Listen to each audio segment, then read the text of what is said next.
The debt collector arrived on a Tuesday. Evelyn remembered that detail because Tuesdays were wash days, and she'd been elbow-deep in ice-cold water when she heard her father's voice crack in the front room. Not break, not shout, just crack, like timber splitting under too much weight. She dried her hands on her skirt and moved toward the doorway, staying in the shadows where she could see without being seen. A skill she'd perfected over 21 years of being the oldest daughter in a house that was slowly drowning. The man in their front room wore a coat that probably cost more than everything her family owned. His boots were clean despite the knee-deep snow outside. He held a piece of paper like it was a loaded gun.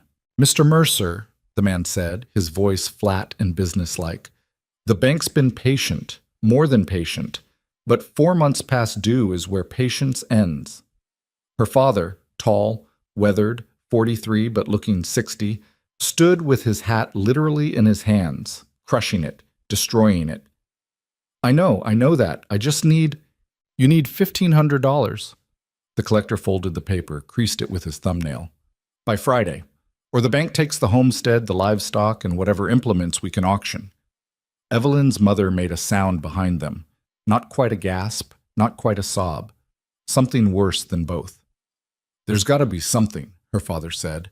"Some extension, There's one thing." The room went quiet. Outside, wind threw snow against the windows like handfuls of broken glass. The collector reached into his coat and pulled out a different paper. This one looked older, heavier, official. "Mr. Granger's made an offer." Evelyn felt her stomach drop. Everyone knew that name. You couldn't live in Wyoming Territory and not know it. Silas Granger, the man who owned half of Red Canyon and probably wanted the other half. The man people whispered about in church basements and trading posts. The Iron Wolf. Stories about him were everywhere. He'd killed 17 men in a range war before he was 25. He'd burned out the McGrath family when they tried to dam his water. He rode with a rifle across his saddle and never smiled, never showed mercy, never lost. Some people said he'd made a deal with something dark during the frontier wars. Others said he was just mean all the way through, the kind of mean that came from being born under a bad star. Either way, you didn't want Silas Granger's attention. "What kind of offer?" Her father's voice was barely a whisper. The collector unfolded the paper. "He'll clear your debt, all of it, plus 500 in cash, livestock to replace what you lost in the blizzards, seed for spring." "In exchange for what?" The collector's eyes flicked toward the doorway where Evelyn stood. She felt her blood turn to ice water. "Your daughter," he said, "in marriage." Her mother's cry was immediate and sharp. Her father started to speak, stopped, started again. "You can't. He can't. Mr. Granger's been clear. He needs a wife. Your daughter's of age, unmarried, healthy. He's offering fair compensation." "Compensation?" Evelyn stepped into the room before she could stop herself. "I'm not cattle." The collector looked at her properly for the first time. His expression didn't change. "No, miss. You're the solution to your family's survival. Mr. Granger's terms are generous. Refuse, and you're all on the street by Saturday." "There has to be another way," her father said, but his voice had already given up. There wasn't another way. Evelyn knew it. Her parents knew it. The collector knew it. The winter of 1878 had been brutal beyond memory. Blizzards starting in October, coming one after another like waves trying to drown the whole territory. Their cattle had frozen or starved. The few crops they'd managed to store had been destroyed when the roof of the grain shed collapsed under snow weight. They'd been eating potato soup and prayers for 2 months. Other families were in the same situation. The Hendersons had lost everything and left for California. The Yates family was living in their barn because they'd burned their furniture to stay warm. Death was everywhere that winter, quiet and patient and inevitable, unless you made a deal. "When?" Evelyn heard herself ask. "Evelyn, no," her mother started. "When does he want an answer?" The collector checked his pocket watch. "Mr. Granger's men will arrive at 8 o'clock tonight. If you're ready to go with them, the debt's cleared immediately. If not..." He let the silence finish the sentence. 8 o'clock. 4 hours away. Her father was crying now, silently, tears cutting tracks through the weathered lines of his face. "Baby girl, I can't let you do this." But he could. He would. They both knew it. Because the alternative was watching her 2 younger brothers starve. watching her parents lose the land her grandfather had died defending during the Indian Wars, watching everything her family had built for 3 generations get auctioned off to pay debts they'd never be able to climb out from under. One daughter or all of them? The mathematics of survival were that simple and that terrible. "I'll need time to pack," Evelyn said quietly. The collector nodded, tucked both papers back into his coat, and left without another word. The door closed behind him. The wind howled, and Evelyn stood in the center of the room she'd grown up in, watching her life divide into before and after. Her mother collapsed into a chair, sobbing. Her father stood frozen, the destroyed hat still in his hands. And Evelyn turned and walked to the small bedroom she shared with her brothers, trying to figure out what you pack when you're being sold to a monster. The next 4 hours existed in a strange, detached fog. Her mother helped her pack in silence, folding Evelyn's few dresses with shaking hands. Her father stood in the doorway, trying to speak and failing, over and over. Her brothers, 12 and 9, watched from the loft with wide, frightened eyes that understood something terrible was happening, even if they didn't understand exactly what. The grandmother's ring, 2 books, a photograph of the family taken in town 3 years ago, everyone looking stiff and serious because holding still for the camera took so long. Hairbrush, soap, the good winter cloak that had been a birthday present. Everything she owned fit in a single trunk and a carpet bag. At 7:30, she changed into her best dress. Dark green wool, high-necked, the one she wore to church on the rare occasions they could afford to miss work. Her mother braided her dark hair, fingers trembling, pulling too tight in places and too loose in others. "He might not be as bad as people say," her mother whispered, even though neither of them believed it. At 7:50, they heard horses. 3 riders came up the path through the snow. They didn't hurry. They didn't need to. The lead rider was huge, broad-shouldered, with a face that looked like it had been carved from cliff stone. The other 2 were lean and dangerous, the kind of men who wore guns like other people wore hats. They stopped in front of the house and waited. Didn't knock. Didn't call out. Just waited. Her father opened the door. She needs a few more minutes." "Take your time," the big man said. His voice was surprisingly soft. No rush. But there was a rush. There was all the rush in the world. Because if Evelyn thought about it too long, if she let herself feel the full weight of what was happening, she'd break. She'd run. She'd make this harder than it needed to be.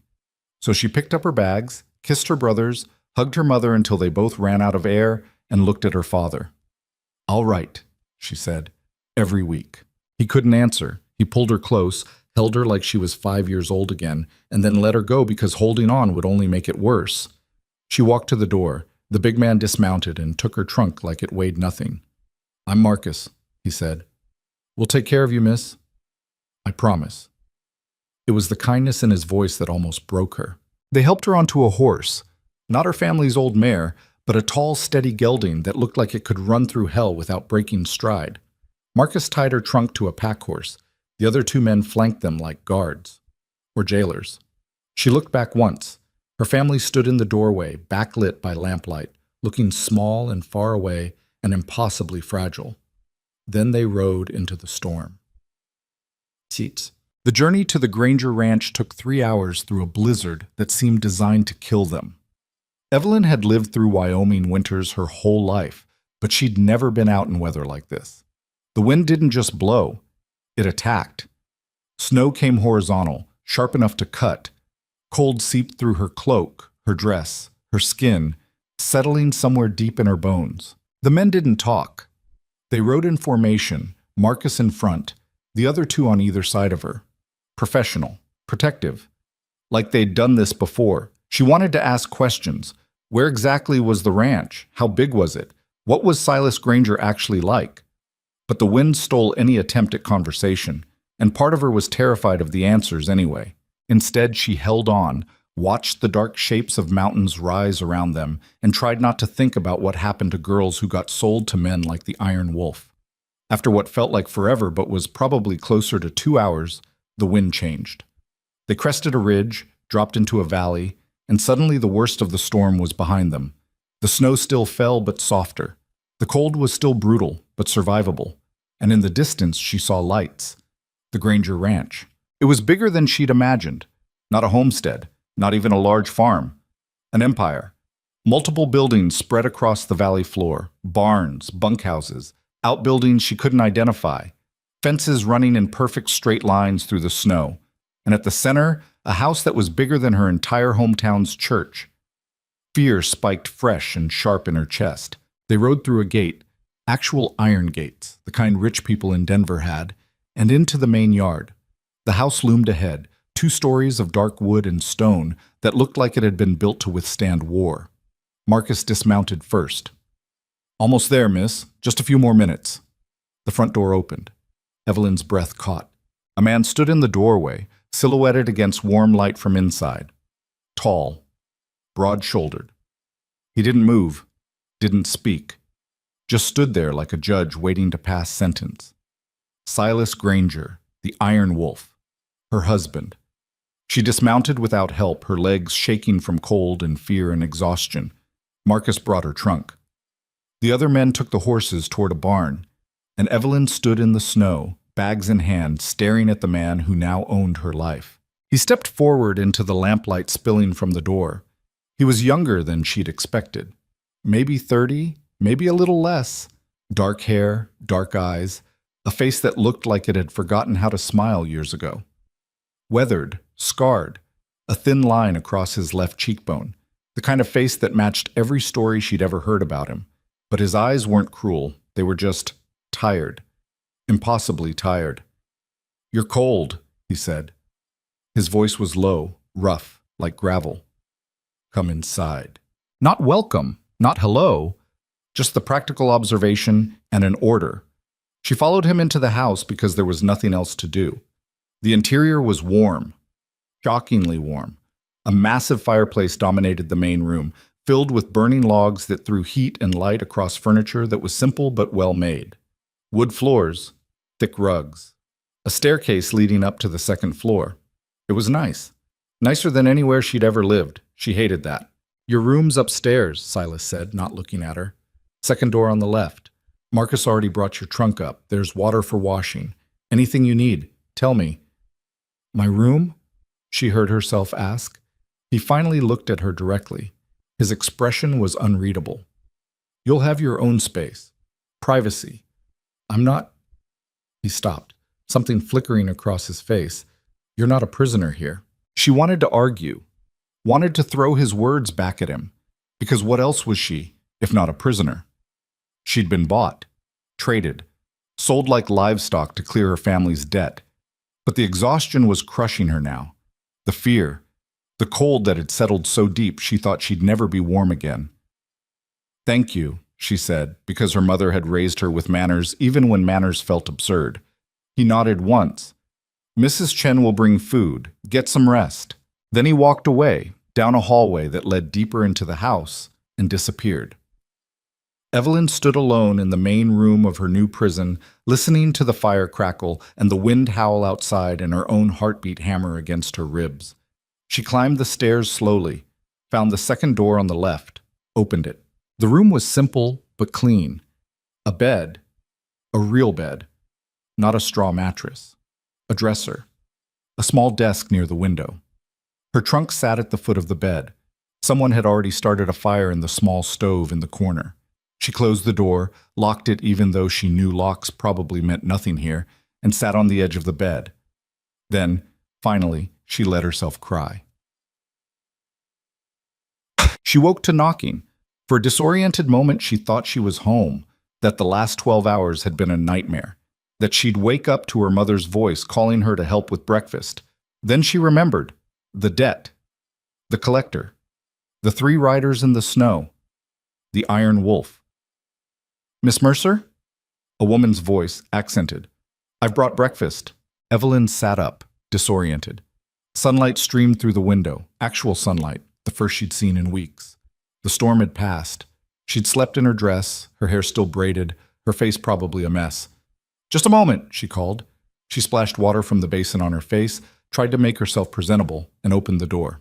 A Chinese woman stood in the hallway, probably in her 50s, holding a tray. Her expression was kind.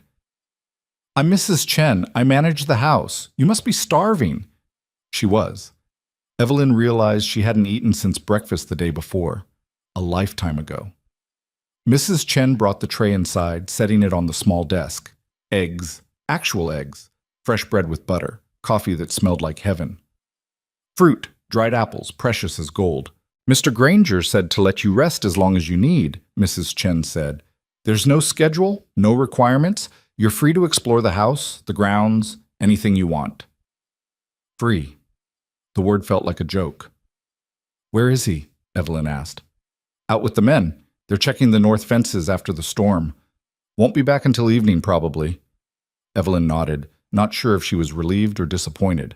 Mrs. Chen studied her for a moment, then said quietly, It's not what you think here. Mr. Granger. He's not what people say. Then what is he? The older woman smiled sadly. Lonely. She left before Evelyn could ask what that meant. Now, Evelyn spent the day exploring her prison. The house was larger than it looked from outside. Main floor had the great room with the massive fireplace, a dining room that could seat 20, a kitchen that was bigger than her family's entire house. Upstairs had 6 bedrooms, most of them empty. The furnishings were good quality but plain, no artwork on the walls, no decorations, nothing personal. It felt like a fortress, not a home. Outside, the ranch was even more impressive. She counted 4 bunkhouses, 3 barns, multiple storage buildings. Fences everywhere, running across the valley in perfectly maintained lines. Cattle in the distance, hundreds of them, somehow surviving where her family's herd had died. Workers moved between buildings, men fixing equipment, hauling feed, working with horses. They all nodded respectfully when they saw her, but nobody spoke. Nobody stared. They went about their business like she was just another part of the ranch now. She found Marcus in one of the barns, working on a saddle. The big man looked up when she approached. Morning, Mrs. Granger. The name hit her like a slap. Mrs. Granger. That's what she was now. Just Evelyn, she said. He smiled slightly. Yes, miss. You settling in okay? I guess. She paused. Can I ask you something? Anything. Why does everyone in the territory hate him? Marcus set down the saddle, his expression going serious. Because they're scared of him, and people hate what they're scared of. But why are they scared? What did he actually do? Survived, Marcus said simply. Mr. Granger built all this from nothing. He was 12 when his parents died, raiders during the frontier wars. He had nothing. No family, no money, no land, just himself. So he... what? Killed people to get all this? He killed people who tried to kill him, Marcus corrected, or tried to kill the people who worked for him, or tried to steal what he'd built. Yeah, he's got blood on his hands, but it's not innocent blood. Evelyn absorbed that. People say he burned out the McGrath family. Marcus's jaw tightened. The McGraths dammed the creek that fed 6 homesteads downstream. Those families would have died without water. Mr. Granger warned them 3 times. They laughed at him, so he tore out the dam. The McGraths started shooting. He shot back. And they left? They left because everyone in that valley would have burned them out if Mr. Granger hadn't. He just got there first. It was a different story than the one she'd heard in town. Not better, maybe, but different. What about the range war, she asked. 17 dead, people say. Marcus met her eyes. 6 years ago, Clay Hollister owns the Triple H Ranch west of here, decided he wanted our water rights, sent rustlers to steal our cattle. When that didn't work, sent men to burn our fields. When that didn't work, sent killers. And Mr. Granger killed them instead. Marcus's voice was flat. All of them. Made it real clear that anyone who came after us would leave in a pine box. That's war, Marcus finished. That's war, not murder. War. And we won. Evelyn left the barn feeling more confused than before. Silas Granger returned at dusk, riding in with a dozen men, all of them covered in snow and exhaustion. She watched from the upstairs window as they dismounted, handed off horses, and scattered to various buildings. Silas stood in the yard for a moment, looking up at the darkening sky. Even from a distance, she could see the weight in his shoulders. The way he moved like every step cost him something. Then he turned and walked toward the house. She heard the front door open and close. Heavy footsteps. Then nothing. Mrs. Chen knocked 20 minutes later. "Dinner's ready. Mr. Granger asks if you'll join him." It wasn't really a request. Evelyn went downstairs. The dining room was set for two, which somehow felt more intimate than sharing the massive table. Silas stood when she entered. She hadn't expected that. Manners from a man everyone called a monster. "How are you settling in?" he asked as they sat. "Fine." Lie. He nodded like he knew it was a lie but wasn't going to push. Mrs. Chen brought food, roast beef, potatoes, vegetables that must have cost a fortune in winter. They ate in silence for several minutes. Evelyn's mind raced with questions she didn't know how to ask. Finally, "Why did you do this?" He looked up from his plate. "Do what?" "Buy me. Why do you need a wife? You clearly don't need money, don't need help running this place. So why?" He set down his fork carefully. "Do you know what they call me in town?" "The Iron Wolf." "Yeah, the Iron Wolf, the monster, the killer, the man you cross the street to avoid." His voice was even, but something sharp underneath. "Been called that for 6 years, and you know what happens when everyone treats you like a monster?" She waited. "Eventually, you start becoming one." He picked up his fork again. "I needed proof that I'm not what they think, that I can be something besides the man who kills people, that I can have a normal life like anyone else. So I'm proof. Evidence that you're not a monster?" "You're a chance," he corrected, "for both of us. Your family gets to survive. You get security, safety, and everything you need. I get to be something other than feared. And if I don't want to be your chance?" He met her eyes. "You have your own room, your own space. I won't touch you unless you want me to.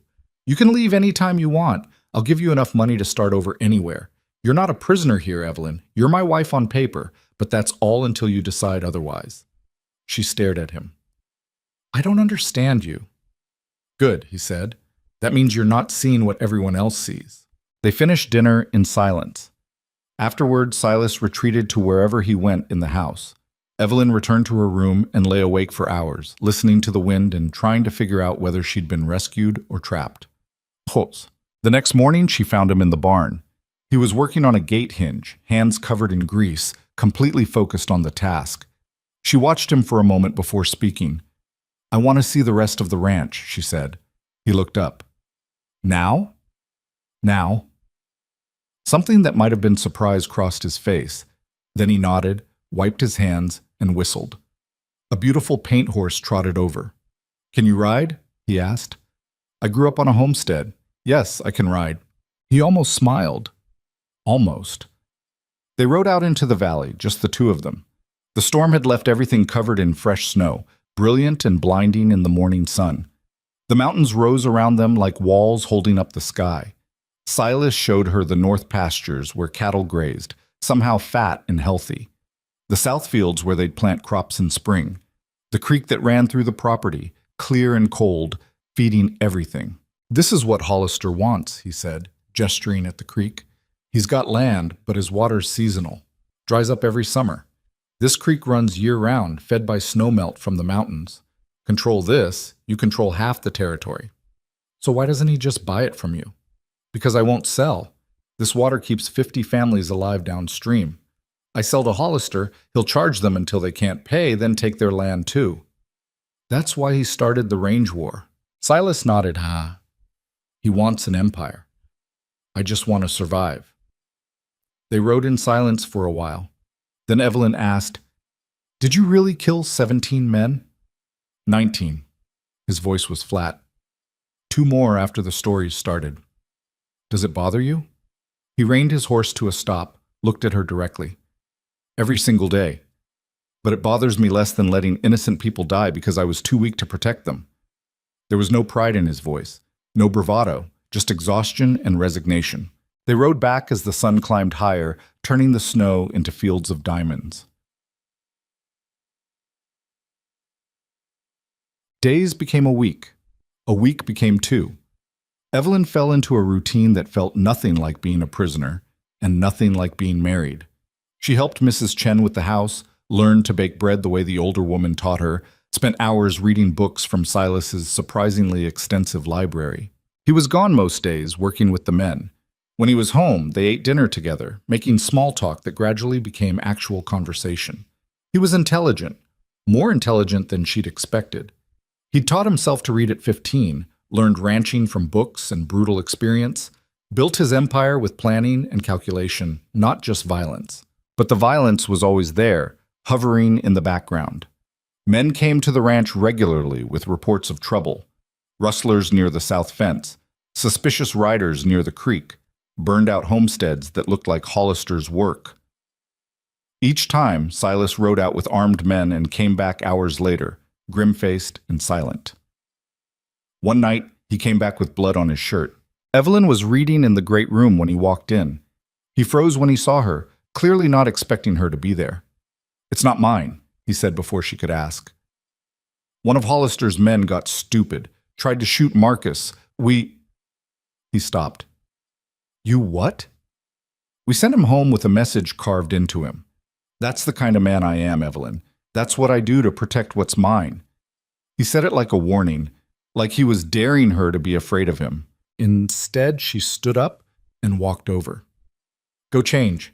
I'll heat water. You need to wash." Something flickered in his eyes. Surprise again. Maybe relief. He did what she said. Marcus found her in the barn a few days later. "You're good for him," the big man said without preamble. "I'm not trying to be good for him." "I know. That's why it works." Marcus checked a saddle strap, not looking at her. 6 years I've worked here. Never seen him smile, not once, not real smiles. But yesterday, when you made that joke about his coffee, he smiled. That doesn't mean anything, means everything. Marcus finally looked at her. This ranch, all these people, we're loyal to him because he's kept us alive. But loyalty and fear get twisted up together. You're the first person in years who treats him like he's just a man, not a legend, not a monster, just a man. "He is just a man," Evelyn said. "Then maybe help him remember that." The trouble started in late February. A rider came in the middle of the night, pounding on the door hard enough to wake the whole house. Evelyn heard shouting, heard Silas running downstairs, heard horses being saddled in the yard. She threw on her robe and hurried down. Silas was strapping on his gun belt, his face carved from stone. "The Henderson homestead's on fire. Hollister's men." "How do you know?" "Because they left a goddamn calling card." His voice was ice. "Stay here. Lock the doors. Don't open them for anyone but me or Marcus." "Silas!" But he was already gone, riding out into the darkness with a dozen armed men behind him. Evelyn stood at the window and watched the torches disappear into the night. They didn't come back until dawn. When they did, Silas had a man thrown over his saddle. Not dead. Evelyn could see him moving, but hurt. Badly hurt. She met Silas in the yard. His face was covered in blood, his knuckles split. "What happened?" "Got there too late. House was gone. Family got out alive, barely." He gestured to the man on the horse. "Found this one watching from the trees. He's going to tell me who ordered it, or I'm going to make him wish he'd burned with the house." The cold brutality in his voice made her flinch. "Silas, don't!" He looked at her, and for the first time since she'd arrived, she saw the monster everyone else saw. "Don't tell me to be merciful. Don't tell me to be better. 3 kids almost died tonight because Hollister wants my water. So I'm going to get names, and then I'm going to make sure this never happens again." He dragged the man toward one of the outbuildings. Evelyn stood in the yard, torn between horror and understanding. Because he was right. Kids almost died. Innocent people, terrorized in the night. And the law wouldn't do anything. The sheriff was probably on Hollister's payroll. So who would stop it, if not Silas? Who protected the homesteaders, if not the Iron Wolf? The man talked by noon, gave names, dates, locations, confirmed what everyone suspected. Clay Hollister was behind it all. Trying to drive settlers off the land, kill the competition, force Silas into a fight that would destroy him one way or another. Silas gathered his men in the yard, 20 of them, armed and angry. "We ride to the Triple H," he said. "We end this." Evelyn pushed through the crowd. "And then what? You kill Hollister, and you become exactly what everyone says you are. The territory will hang you. Better than letting him burn innocent families. There has to be another way." "There isn't." He looked at her, something desperate in his eyes. "This is what I do, Evelyn. This is who I am. I told you that." "No," she said. "This is who you've been forced to be. But it doesn't have to be who you are." "What's the difference?" She grabbed his arm. "The difference is that everyone expects you to ride over there and start a war. Everyone's waiting for the Iron Wolf to finally become the monster they've always said you were. So don't give them that. Be something they can't predict." "Like what?" "Like smart." It took 3 days to put the plan together. Evelyn sent word to every homesteader who'd been hurt by Hollister's schemes. Every family that had lost cattle, lost water, lost buildings to mysterious fires. Marcus rode to town and talked to people quietly, carefully, building a list of complaints. Mrs. Chen talked to other ranch wives, gathering stories. The men went through property records, looking for proof of Hollister's shady land deals. Silas resisted at first.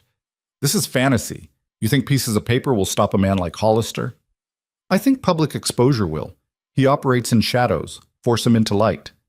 And if it doesn't work, then you can have your war. But try this first." He stared at her for a long moment, then nodded. Message. They gathered everyone in town on a Saturday. The meeting hall was packed. Homesteaders, ranchers, merchants. Everyone curious about why Silas Granger had called a public meeting instead of just shooting his problems away. Hollister was there too, sitting in the back with his men, smirking like he'd already won. Evelyn stood at the front with Silas. Her hands were shaking, but her voice was steady. "We've all heard stories about the violence in Red Canyon," she started. "About the range war. About burned homesteads and stolen cattle and men who disappeared. Everyone's been blaming Silas Granger, calling him a monster, saying he's out of control." Hollister's smirk widened. "But what if the real monster is someone else?" Evelyn pulled out the first document. "The Martinez family lost their cattle in October. They thought it was rustlers, but we found bills of sale. Their cattle sold in Denver under false brands. Sold by Triple H ranch hands." Murmuring in the crowd. "The creek that dried up on the Johnson property. Someone dammed it upstream. On Triple H land. The barn fire at the Henderson place. 3 witnesses saw Triple H riders leaving the area." The murmuring got louder. Evelyn laid out document after document, witness after witness. A pattern of harassment, intimidation, and violence all pointing back to Clay Hollister. The rancher's smirk disappeared. He stood. "This is slander. Lies from a desperate man." "Then explain these." Silas stepped forward, holding up a different stack of papers. "Property records showing you've been buying up homesteads for pennies after the families mysteriously left. Bank records showing payments to the sheriff's office. Letters from your foreman detailing every illegal act you ordered." "Where did you get those?" Hollister's face was red now. "From your foreman. Turns out he kept copies of everything. Insurance, in case you decided to make him disappear too." The crowd turned on Hollister like a wave. Angry voices, accusations, people who'd lost everything suddenly understanding who was really responsible. The sheriff tried to step in. "Now everyone calm down." But someone shouted, "You're on his payroll." And suddenly the sheriff was the enemy too. Hollister saw it happening, saw his empire crumbling, and did exactly what cornered animals do. He drew his gun.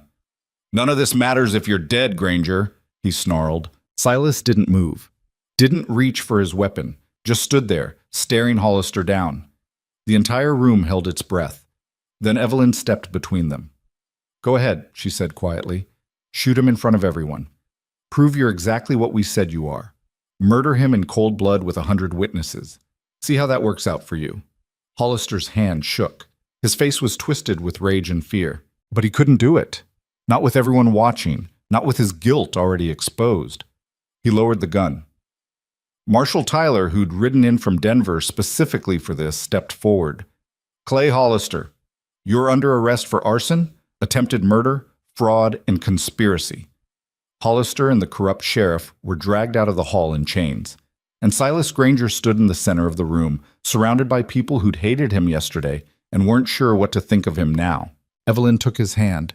He squeezed back, hard enough that she knew he was trying not to shake. The ride back to the ranch was quiet. The sun was setting, painting the snow-covered valley in shades of gold and pink. Beautiful, peaceful. nothing like the chaos they'd left behind. "You saved my life," Silas said finally. "You could have saved yourself. You've got the fastest draw in the territory." "Not that." He reined his horse to a stop, looking at her. "You saved my life by making me see there was a different way. I was ready to become the monster, Evelyn, ready to burn Hollister's ranch and everyone in it. Would have done it too if you hadn't stopped me." "Why does that matter?" "Because once you become the monster, you can't come back." His voice cracked slightly. "I was so close, so goddamn close to losing whatever humanity I had left. And you pulled me back." She looked at him. This man everyone feared, this legend who'd built an empire with blood and iron, and saw something different now. Not a monster, not a legend, just a man who'd been fighting alone for so long he'd forgotten there was any other way. "You don't have to fight alone anymore," she said. Something shifted in his expression. "I'm going to kiss you now. If that's not okay." She kissed him first. Ichi. When they got back to the ranch, the workers were waiting in the yard. News had traveled fast. They knew what had happened in town. Marcus was grinning. "Heard you talk down Hollister without firing a shot." "Evelyn did," Silas said. "We did," Evelyn corrected. The men cheered, actual cheers, not the dutiful kind. Genuine relief and joy. Because, for the first time in 6 years, the war was over. That night, Evelyn moved her things into Silas's room. Not because she had to. Not because anyone expected it. Because she wanted to. They lay in bed together, his arm around her, listening to the wind outside. "What happens now?" she asked. "We build something," he said. "Not an empire, not a fortress, just a home, a life, something worth surviving for. I can work with that." He pulled her closer. "I love you. Don't know when it happened. Maybe the first time you argued with me. Maybe when you stepped in front of Hollister's gun, but I do." "I love you too," she said, "even though you're terrible at making coffee." He laughed, actually laughed, and Evelyn Granger, not Mercer anymore, but Granger, fell asleep in the arms of the man the territory called a monster, knowing the truth that nobody else had bothered to learn. Sometimes legends are just lonely men trying to survive. And sometimes love is the only thing strong enough to save them. Spring came to Red Canyon like a reluctant promise, melting snow in patches, but leaving frozen ground that made everyone nervous about whether crops would take. Evelyn stood at the kitchen window, watching the morning sun turn the remaining snowfields into something that looked almost hopeful, though she knew better than to trust Wyoming weather. Behind her, Silas was arguing with Marcus about fence lines and calving schedules, their voices carrying that particular tone men used when they were both right and both stubborn. She smiled despite herself. 2 months ago, she would have been terrified by any raised voice in this house. Now she just refilled their coffee and let them work it out. "The north pasture's still too wet," Marcus was saying. "We move the herd up there now. We'll lose calves in the mud. And if we wait another week, we lose grazing time we can't afford to lose," Silas countered. "Henderson's families are depending on our surplus to get through summer." That was the thing about Silas that kept surprising her. He could have been purely practical, purely focused on profit. Instead, he carried the weight of 50 homesteading families on his shoulders like it was his personal responsibility to keep them all alive. "Split the difference," Evelyn said without turning around. "Move half the herd now, half next week. Worst case, you've only got half the problem." Silence behind her. Then Marcus laughed. "She's smarter than both of us." "I know," Silas said quietly, and there was something in his voice that made her turn around. He was looking at her the way he'd started looking at her lately, like she was the solution to problems he hadn't even known he had. It still made her chest tight, that look. Still made her feel like maybe she'd found something in this frozen corner of the territory that resembled actual happiness. Marcus cleared his throat. "I'll get the men started, half and half." He grabbed his hat and left, but not before shooting Evelyn a knowing grin. Silas stood up, crossed the kitchen, and pulled her close. "You're making me soft." "You needed softening." "That's what I'm afraid of." But he was smiling when he said it, that rare smile that only appeared when they were alone. A knock interrupted them. One of the ranch hands, a kid named Tommy, who couldn't be more than 18, stood in the doorway looking nervous. "Mr. Granger, sir, got a rider coming in from town. Says it's urgent."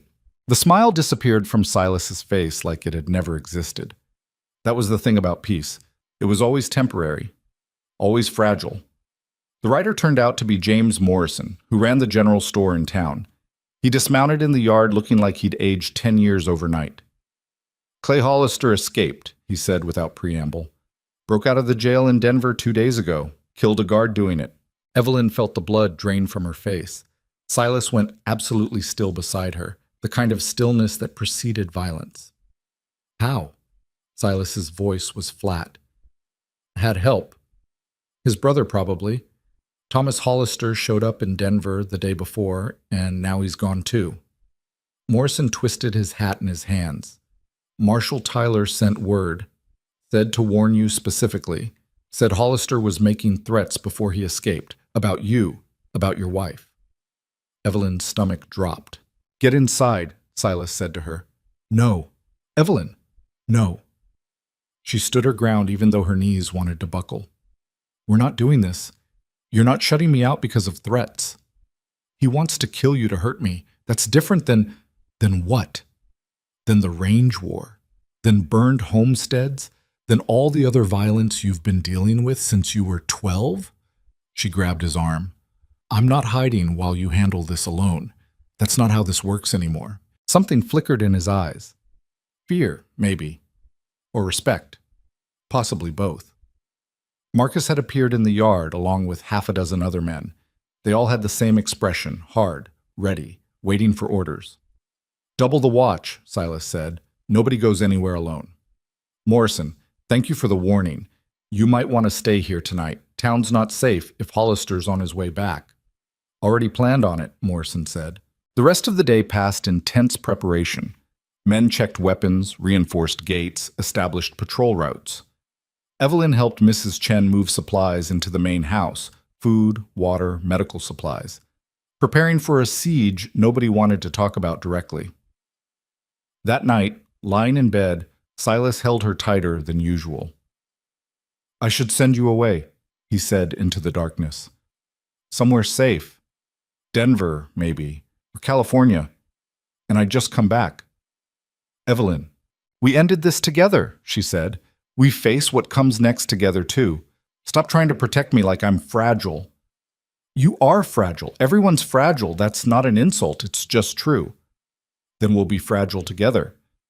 He made a sound that might have been a laugh or might have been something closer to a sob. I don't know how to do this. How to be this person who has something to lose.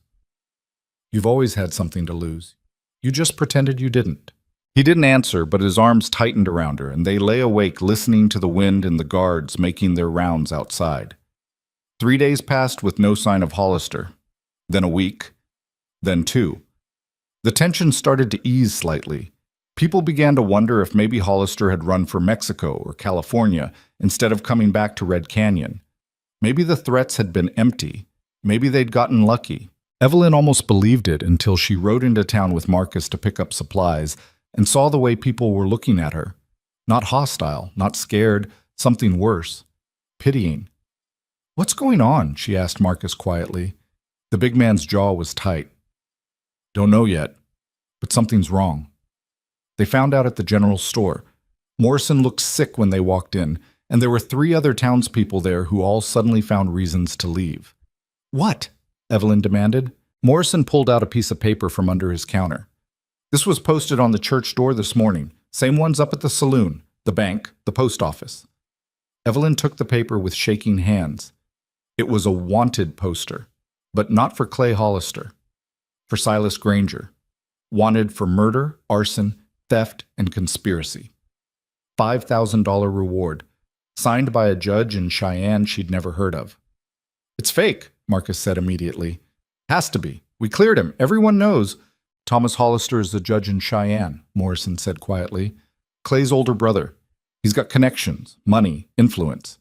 He's using it all to destroy your husband legally instead of violently. Evelyn read the poster again, her hands shaking. The charges were specific, detailed. They referenced the range war, the burned McGrath property, men who'd disappeared. Everything Silas had done to survive and protect his people, twisted into evidence of criminality. This is insane, she said. We proved Clay was behind everything. We had witnesses, documents, all inadmissible in court, apparently, Morrison said. Thomas is claiming it was all coerced testimony, that Silas terrorized people into lying. And without Clay here to contradict him, he spread his hands helplessly. Marcus swore viciously. So what's the play? They arrest him, put him on trial in Cheyenne where Thomas controls everything? If they can arrest him, Morrison said. Word is they're sending federal marshals. Can't fight federal marshals without making everything worse. Evelyn felt dizzy. They'd won. They'd exposed Hollister, cleared Silas's name, ended the violence, and now it was all unraveling because the enemy had connections they couldn't fight. We need to get back, she said. Silas needs to know. The ride back to the ranch was the longest of her life. Marcus rode ahead to warn the others. By the time Evelyn arrived, Silas was in the yard reading the poster himself, his face carved from granite. It's fake, she said, dismounting. Everyone knows it's fake. Thomas Hollister is just... Everyone doesn't matter. Silas crumpled the poster. Federal marshals don't care about what people in Red Canyon think. They care about warrants signed by judges, and Thomas Hollister's apparently a very respectable judge. So what do we do? We? He looked at her. You don't do anything. This isn't your fight. Like hell it isn't. Evelyn, don't. She moved closer, keeping her voice low, even though everyone could probably hear.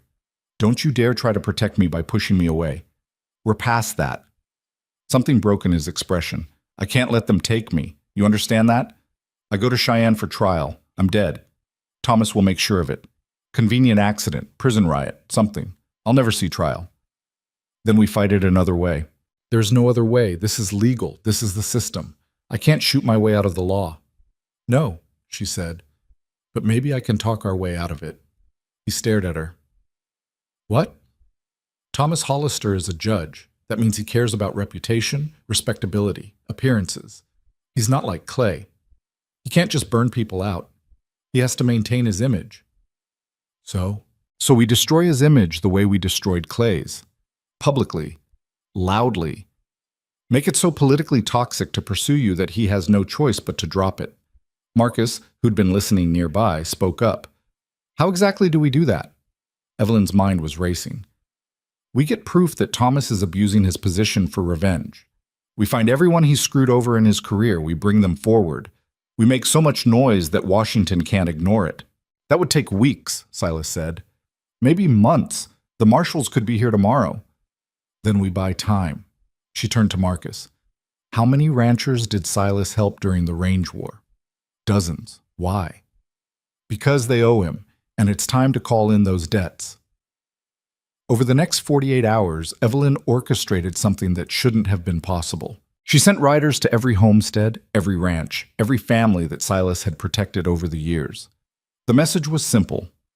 Come to the Granger Ranch, bring everyone, make it public. By the third day, they started arriving. The Martinez family, who'd lost cattle until Silas proved they'd been stolen by Hollister's men. The Johnson family, whose water supply Silas had restored. The Hendersons, whose lives he'd saved during the fire. Family after family.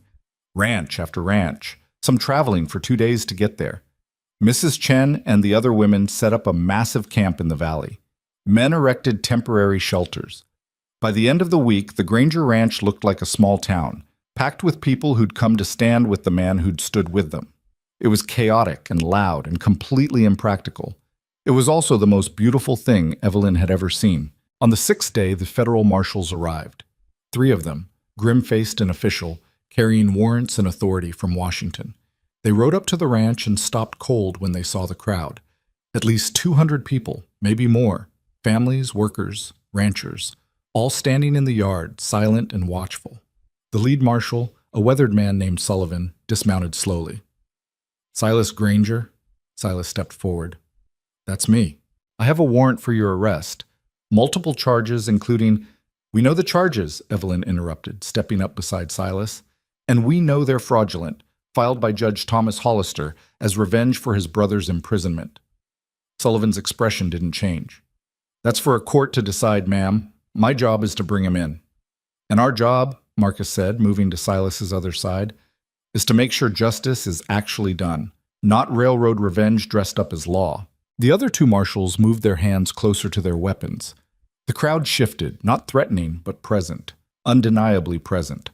Sullivan looked around slowly, taking in the numbers. "You folks planning to interfere with federal officers?" "No, sir," said an older rancher named Garrett. "We're planning to accompany our neighbor to trial, make sure everything's done proper." "All 200 of you?" "If that's what it takes." Sullivan was quiet for a long moment. Then he said, "Can I speak with Mr. Granger?" "Privately." They moved away from the crowd, just Sullivan, Silas, and Evelyn. The marshal looked tired. "I'm going to be straight with you," Sullivan said. "This whole thing stinks. I've been a marshal for 20 years, and I know a revenge warrant when I see one. But that doesn't change the fact that I've got orders." "So arrest me," Silas said flatly. "And start a bloodbath?" Sullivan shook his head. "There are at least 50 armed men in that crowd. You think I want to turn this valley red over a warrant I don't even believe in? Then what do you suggest?" "I suggest you come with me voluntarily. No chains, no spectacle. We ride to Cheyenne, you appear before a neutral judge, not Thomas Hollister, and we sort this out properly, with lawyers and evidence and due process." "He'll be killed before trial," Evelyn said. "Thomas Hollister will make sure of it." "Not if I'm there every step of the way," Sullivan said. "Not if we make it public, official, impossible to sweep under the rug. And especially not if all these people follow us to Cheyenne and camp outside the courthouse." Silas looked at Evelyn. "That's weeks away from the ranch. Calving season, planting." "Marcus can handle it," she said, "and I'm coming with you." "Evelyn, don't even try." She took his hand. "Where you go, I go. That's the deal." Sullivan looked between them, something like respect in his eyes. "Your wife's a hell of a strategist, Mr. Granger." "I know," Silas said quietly. They left 2 days later. Silas and Evelyn rode with the three marshals, while behind them came a caravan of supporters that looked more like a migration than a trial delegation. Wagons, horses, families who'd closed up their homesteads to make this journey. The whole territory was talking about it by the time they reached the first town. Word spread ahead of them like wildfire. The Iron Wolf going to trial. His wife leading an army of settlers to defend him. The Hollister brothers trying to destroy him with legal warfare. People came out to watch them pass, some with hostility, many with curiosity, a few with respect. At night, they camped together, the massive caravan creating temporary towns wherever they stopped. Evelyn found herself sitting around fires with families she barely knew, listening to stories about Silas she'd never heard. The Williams family, who'd been starving until Silas hired the father as a ranch hand and paid him in advance for 6 months. The Chen family, Mrs. Chen's brother it turned out, who'd been driven out by racist miners until Silas personally escorted them back and made it clear anyone who touched them would answer to him. Story after story. Not of a monster, but of a man who'd used his strength to protect people who had none. "He saved my daughter," an older woman told Evelyn one night. "She was 16 working at the saloon in town. Some men got rough. Silas was there for supplies, heard her screaming. She paused. "Let's just say those men left town that night and never came back. And my girl got a job at his ranch, safe and paid fair." "He never told me that," Evelyn said softly. "He wouldn't. That's not who he is." The woman smiled. "But you know that by now, don't you?" "Yeah," Evelyn said. "I do." Silas found her later after the fires had burned down and most people had gone to sleep. They walked to the edge of camp where the grassland stretched away into darkness. "You should go back," he said. "This is dangerous. If Thomas makes his move, then we'll deal with it together." She leaned against him. "Stop trying to send me away. I'm not good at this, at letting people care about me." "I noticed. You're terrible at it." He laughed quietly. "How did this happen?" 6 months ago I was alone. Everyone hated me. I'd convinced myself that was fine, that I didn't need anything else. And now?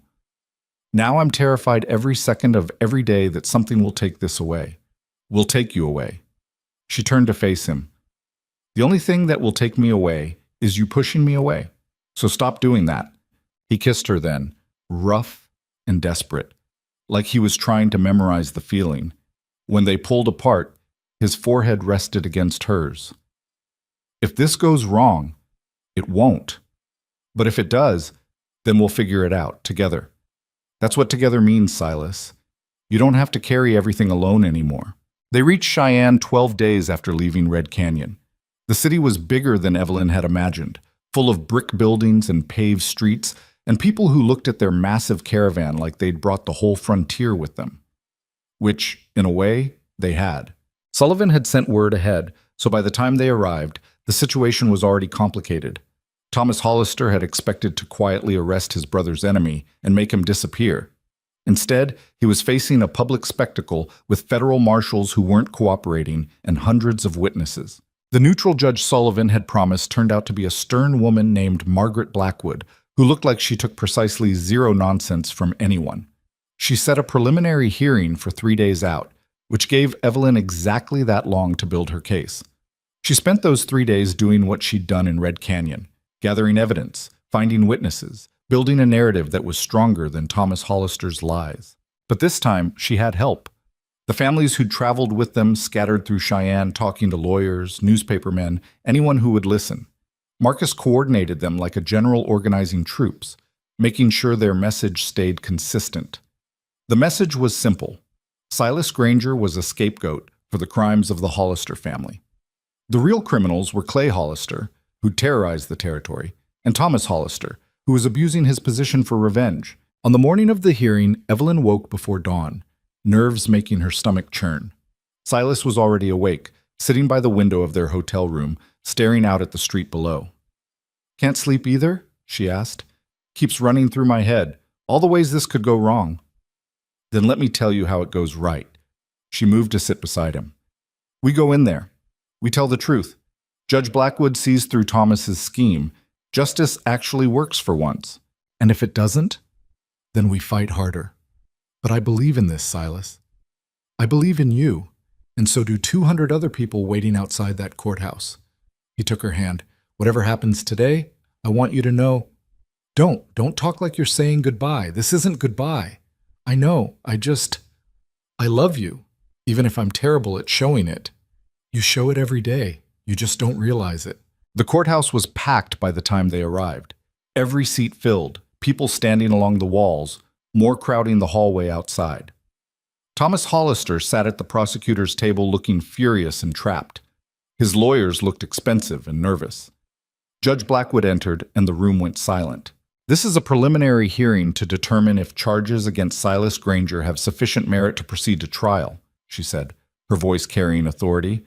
"Mr. Hollister, you may present your case." Thomas stood, and for the next hour he laid out every terrible thing Silas had ever done. The men killed in the range war. The McGrath property burned. Cattle rustlers who'd disappeared. He made it sound damning, inevitable, obvious. And Evelyn felt her heart sink because it was true. Silas had done those things. The question was whether they were crimes or survival. When Thomas finished, Judge Blackwood looked at Silas. "Do you dispute these actions?" Silas stood. "No, Your Honor. I did all of it," murmuring through the courtroom. Evelyn's stomach dropped. "But," Silas continued, "I did it to protect innocent people from a man trying to steal their land and water. Everything Judge Hollister just described was self-defense, defense of others, or legal response to criminal actions." "That's convenient," Thomas sneered. "No witnesses to contradict you, since you killed or intimidated them all." "Actually," Evelyn said, standing up, "we have plenty of witnesses." Judge Blackwood raised an eyebrow. "And you are?"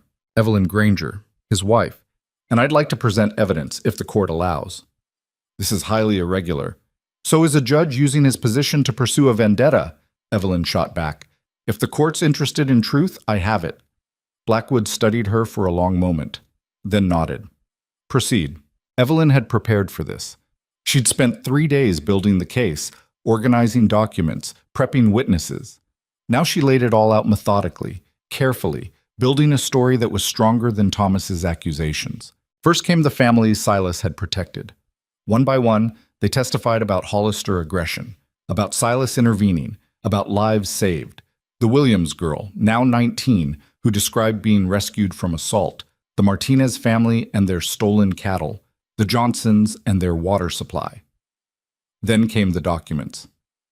Property records showing Hollister's illegal land acquisitions. Bank records showing bribes. Letters from Clay Hollister's own foreman detailing criminal orders. And finally, the bombshell. A lawyer from Denver who'd investigated Thomas Hollister's career and found a pattern. 6 other cases where Thomas had used his position to settle personal scores. Men imprisoned on questionable charges. Evidence that mysteriously disappeared. Witnesses who recanted under pressure. Judge Hollister has a history of corruption, the lawyer said. This isn't justice, it's revenge dressed in legal robes. By the time Evelyn finished, Thomas Hollister's face was pale and furious. His lawyers were whispering frantically, and Judge Blackwood looked like she'd swallowed something bitter. This court will recess for deliberation, she said. The wait was agony. 2 hours that felt like days. Evelyn sat with Silas in a small room, neither of them talking, just holding hands and trying not to imagine the worst. When they were called back, the courtroom was even more packed than before. Word had spread. This wasn't just about one rancher anymore. This was about whether the system could be corrupted by powerful men or whether truth still mattered. Judge Blackwood entered, her expression unreadable. I've reviewed all evidence presented, she said, and I'm dismissing all charges against Silas Granger. The courtroom erupted. Cheers from the settlers, protests from Thomas Hollister's supporters, chaos everywhere. Blackwood slammed her gavel. Furthermore, I'm recommending a full investigation into Judge Thomas Hollister's conduct, and I'm issuing a warrant for Clay Hollister's immediate recapture. Thomas stood, his face twisted with rage. This is a travesty. No, Blackwood said coldly. A travesty is using judicial authority for personal vengeance. Get out of my courtroom, Judge Hollister, and don't come back. Evelyn's knees went weak with relief. Silas pulled her close, and she felt him shaking. Not from fear, from the weight finally lifting. They walked out of the courthouse into spring sunlight, surrounded by cheering families, and for the first time since this whole nightmare started, Evelyn let herself believe they'd actually won. The journey back to Red Canyon took longer because nobody was in a hurry anymore. They traveled like a celebration caravan instead of a defensive army, stopping in towns along the way where Silas's story had already spread. People who'd feared him before now wanted to meet him, to shake his hand, to hear the truth directly instead of through rumor and legend. It was strange and uncomfortable for Silas, who'd spent years being hated. But Evelyn watched him slowly learn to accept it, to understand that he could be respected instead of feared. One night, camped under stars that seemed impossibly bright, Marcus sat down next to them at the fire. Things are going to be different when we get back, he said. Different how? Silas asked.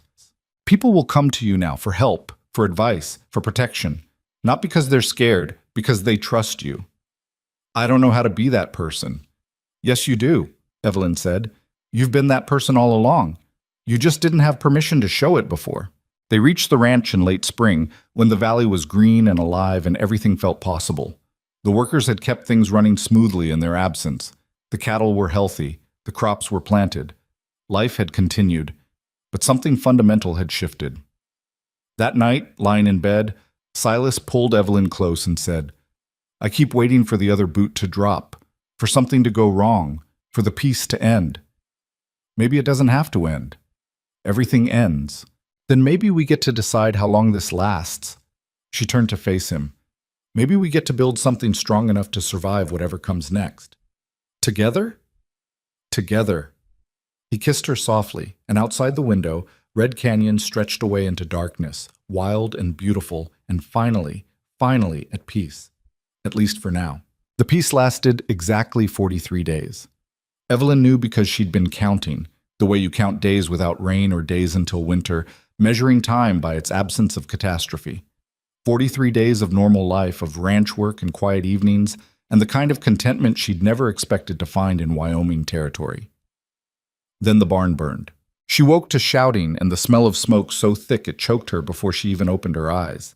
Silas was already gone from the bed, and through the window she could see orange light painting the darkness in shades of hell. By the time she threw on clothes and ran outside, half the ranch was already fighting the fire.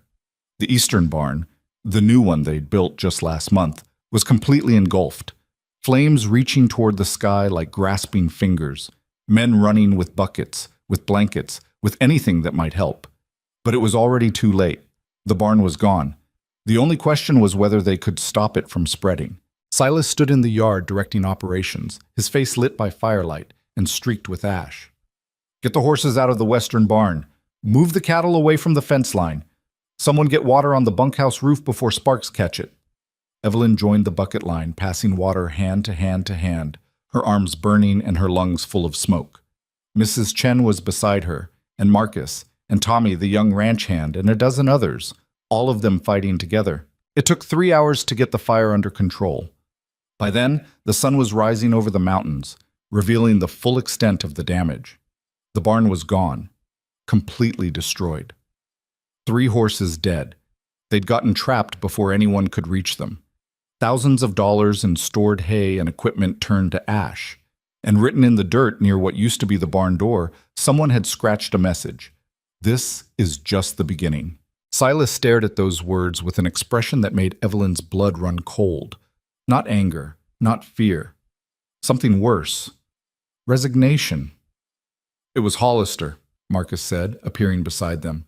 His face was black with soot. "Has to be. Clay escaped. Now this." "We don't know that," Evelyn started, but even as she said it, she knew it was true. "Found tracks heading west," one of the men called out. "At least 3 riders. Left in a hurry." Silas turned and walked toward the house without a word. Evelyn followed, dread building in her chest. Inside, he went straight to the gun cabinet, started loading weapons with mechanical precision. "What are you doing?" she asked, though she already knew. "What I should have done months ago. What I should have done the second he escaped." His voice was flat, empty of everything except purpose. "I'm going to find Clay Hollister, and I'm going to end this." "Silas." "Don't." He didn't look at her. 3 horses burned alive because I was too weak to finish this when I had the chance. Because I let you convince me there was a better way. Because I thought peace was actually possible. The words hit like physical blows. "You don't mean that." 3 innocent animals are dead, Evelyn. That barn took us 8 weeks to build. And this is just the beginning. You read the message. He's going to keep hitting us until there's nothing left, or until one of us is dead.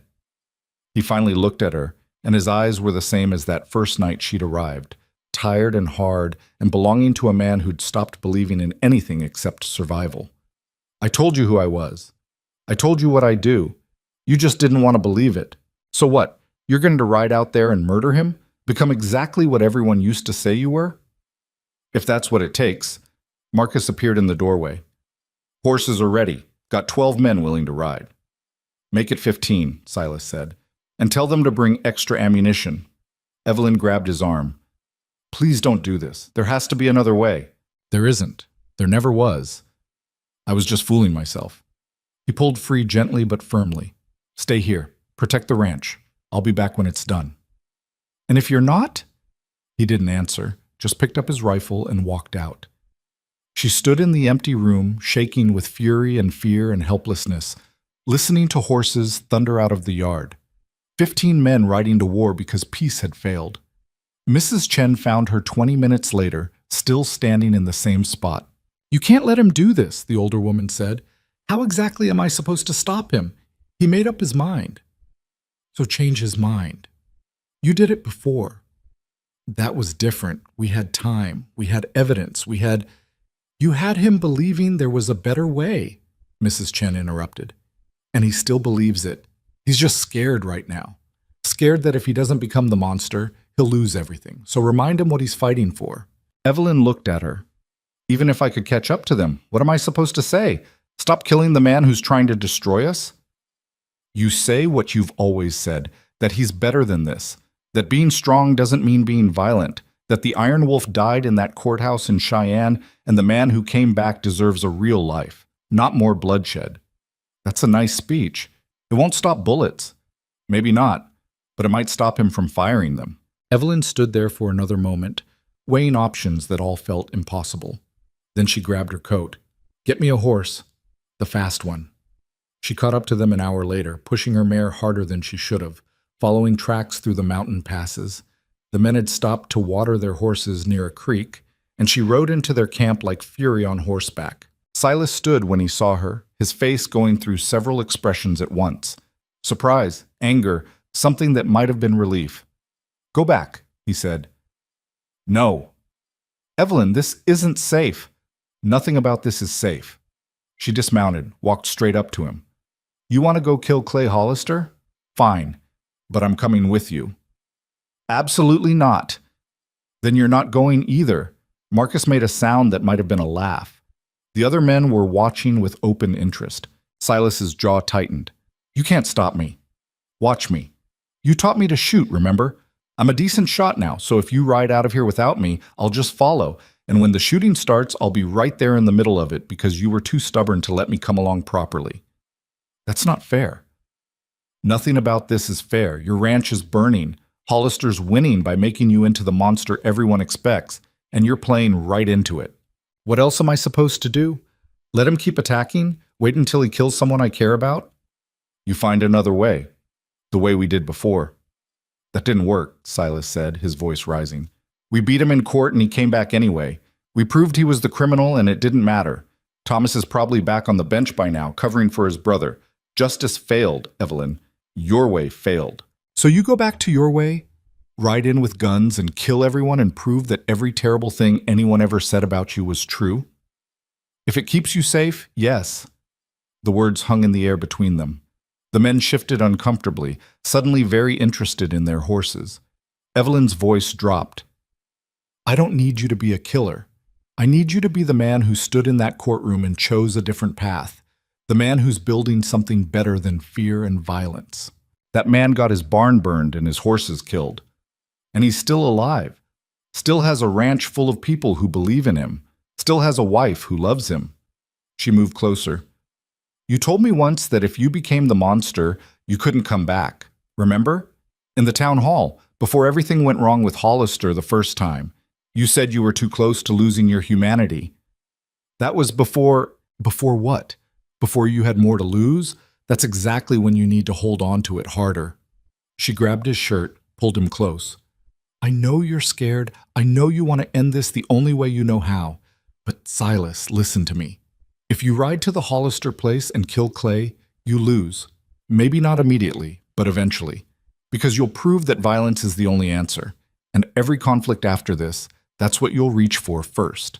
Every problem becomes a reason to shoot someone. He was breathing hard, his hands curled into fists. Then what do I do? Just wait for him to attack again? No, we hunt him smarter. We track him down and we turn him into the law. The real law, not his brother. We do this the right way. There is no right way with men like Clay Hollister. Then we make one. Marcus cleared his throat. For what it's worth, boss, I think she's right. We ride in guns blazing. We're no better than Hollister was during the Range War. We become raiders instead of defenders. Another man spoke up, Johnson, one of the older hands. My boy looks up to you, Mr. Granger. Wants to be like you when he grows up. I don't want him learning that the way to solve problems is to kill people.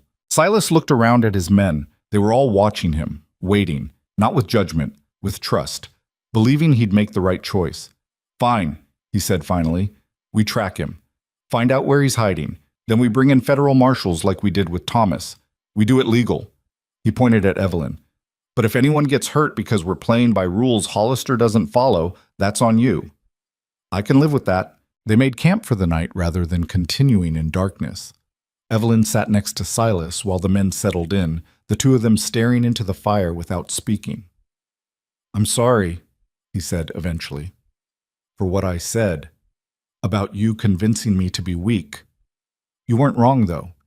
If we just killed Clay when we had the chance, then we'd be murderers, and Thomas would have used that to destroy me anyway. Maybe destroy all of us. He took her hand. I keep forgetting that there's a difference between surviving and living. I spent so many years just surviving that I don't always remember there's supposed to be more than that. So remember, that's what I'm here for. To keep me human? To remind you that you already are. They spent the next 3 days tracking Clay Hollister's movements through the territory. It wasn't hard. The man was leaving a trail of destruction like breadcrumbs. A burned hayshed here, poisoned cattle there, broken fence lines everywhere. He was hitting small targets, places where Silas couldn't be everywhere at once, creating chaos and fear without directly confronting anyone. He's trying to draw you out, Marcus said. studying a map they'd spread across a fallen log. Make you angry enough to make a mistake. It's working, Silas muttered. They finally got a solid lead from a homesteader named Williams, whose teenage daughter Silas had rescued years ago. Williams rode out to meet them, looking terrified and furious in equal measure.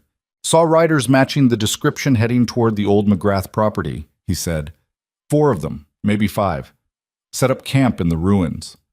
The McGrath property, the place Silas had burned out during the Range War, the place that had become part of his legend. That's deliberate, Evelyn said. He wants you to come there. He wants the confrontation to happen in the place where your reputation was built. So we don't go, Silas said. We tell the marshals where he is and let them handle it. Marshal Sullivan is 3 days away, Marcus pointed out. By then Hollister could be gone. Could burn 5 more places. Could kill someone. Silas cursed. We can't wait 3 days. So we watch him, Evelyn said. We camp nearby, keep eyes on him, make sure he doesn't leave. When the marshals arrive, we guide them in. No confrontation, just surveillance. It was a good plan. A smart plan. A plan that should have worked. They reached the McGrath ruins by late afternoon, staying well back in the tree line where they could see without being seen. Sure enough, there was a camp in the valley below. 5 men, horses, supplies. They'd set up in the burned foundation of the old McGrath house like they owned it. That's Clay, Marcus confirmed, studying them through a spyglass. And those other 4 are his brother's men, probably broke out of Denver with him. They settled in to wait, taking shifts watching while the others rested. Evelyn took the evening watch with Silas, the 2 of them lying side by side in the grass, watching the distant campfire. You ever think about leaving? Silas asked quietly. Going somewhere civilized? Somewhere you don't have to worry about your barn burning or your husband getting killed? Every day, she admitted. And then I remember that I chose this. I chose you. I chose this life. You didn't choose it. Your father sold you to clear a debt. That's how it started, not how it is now. She turned to look at him. I could leave tomorrow if I wanted. You've told me that a dozen times. Given me money, offered to help me start over anywhere, and every time I choose to stay. That's not obligation, that's love. He kissed her then, soft and careful, like she might break. When they pulled apart, his eyes were wet. I don't deserve you. Probably not, but you're stuck with me anyway. They lay there as the sun set and the stars came out, watching the enemy camp and trying not to think about all the ways this could still go wrong. It went wrong at dawn. Evelyn woke to Marcus shaking her shoulder urgently. They're moving, breaking camp, they're leaving. She sat up fast, her heart hammering. Below, the Hollister camp was indeed packing up, moving with purpose, getting ready to disappear. Silas was already awake, watching through the spyglass. Where are they going? Don't know. But if we lose them, it could be weeks before we find them again. So we follow at a distance, keep them in sight until the marshals get here. But as they watched, the 5 riders didn't head west toward the mountains or south toward the border. They headed east, toward Red Canyon, toward the ranch. No, Evelyn breathed. They're going back. Silas's face went pale. Mrs. Chen, the workers, everyone we left behind. They'd brought 15 men with them on this hunt. That left maybe 20 at the ranch, half of them not fighters. If Hollister hit them now, hit them hard, there wouldn't be enough people to defend it. We need to go, Marcus said. Now. They rode hard, pushing the horses to their limits, racing the sun across the valley. But they were hours away from the ranch. Hours that Hollister would use to hit them where it hurt most. Evelyn's mind raced through scenarios, each worse than the last. More barns burning, the main house. People hurt or killed. Everything they'd built destroyed because they'd left it vulnerable. This is my fault, she said as they rode. I'm the one who said to wait for the marshals. I'm the one who stopped you from ending this when you wanted to. No, Silas said, his voice rough. This is Hollister's fault, only his. Don't take that on. But she couldn't help feeling like maybe Silas had been right all along. Maybe violence was the only language men like Clay Hollister understood. Maybe all her talk about better ways and due process was just naive idealism that got people hurt. They saw the smoke from 5 miles out. Not a barn this time. The main house. Evelyn's heart stopped. Mrs. Chen was in that house. The records, the supplies, everything that made the ranch function. They rode into the yard to chaos. The house was burning, but people were fighting it, forming bucket lines, throwing water, trying to save what they could. Several of the bunkhouses looked damaged. The western barn had scorch marks. But people were alive, fighting, still standing. Mrs. Chen appeared from behind the house, her face streaked with ash, but her expression fierce. They came at dawn, 5 of them, set fires and ran. We've been fighting it for 2 hours. Anyone hurt? Silas demanded. Tommy took a bullet in the shoulder. He'll live. Everyone else is just smoke and burns. Silas sagged with relief. Then his expression hardened. Where did they go? South, toward town. Mrs. Chen grabbed his arm. Silas, they're not done. This was just to draw you out. Clay was here. He said to tell you he'll be waiting at the trading post. Said it's time to finish this like men. It was a trap. Obviously a trap.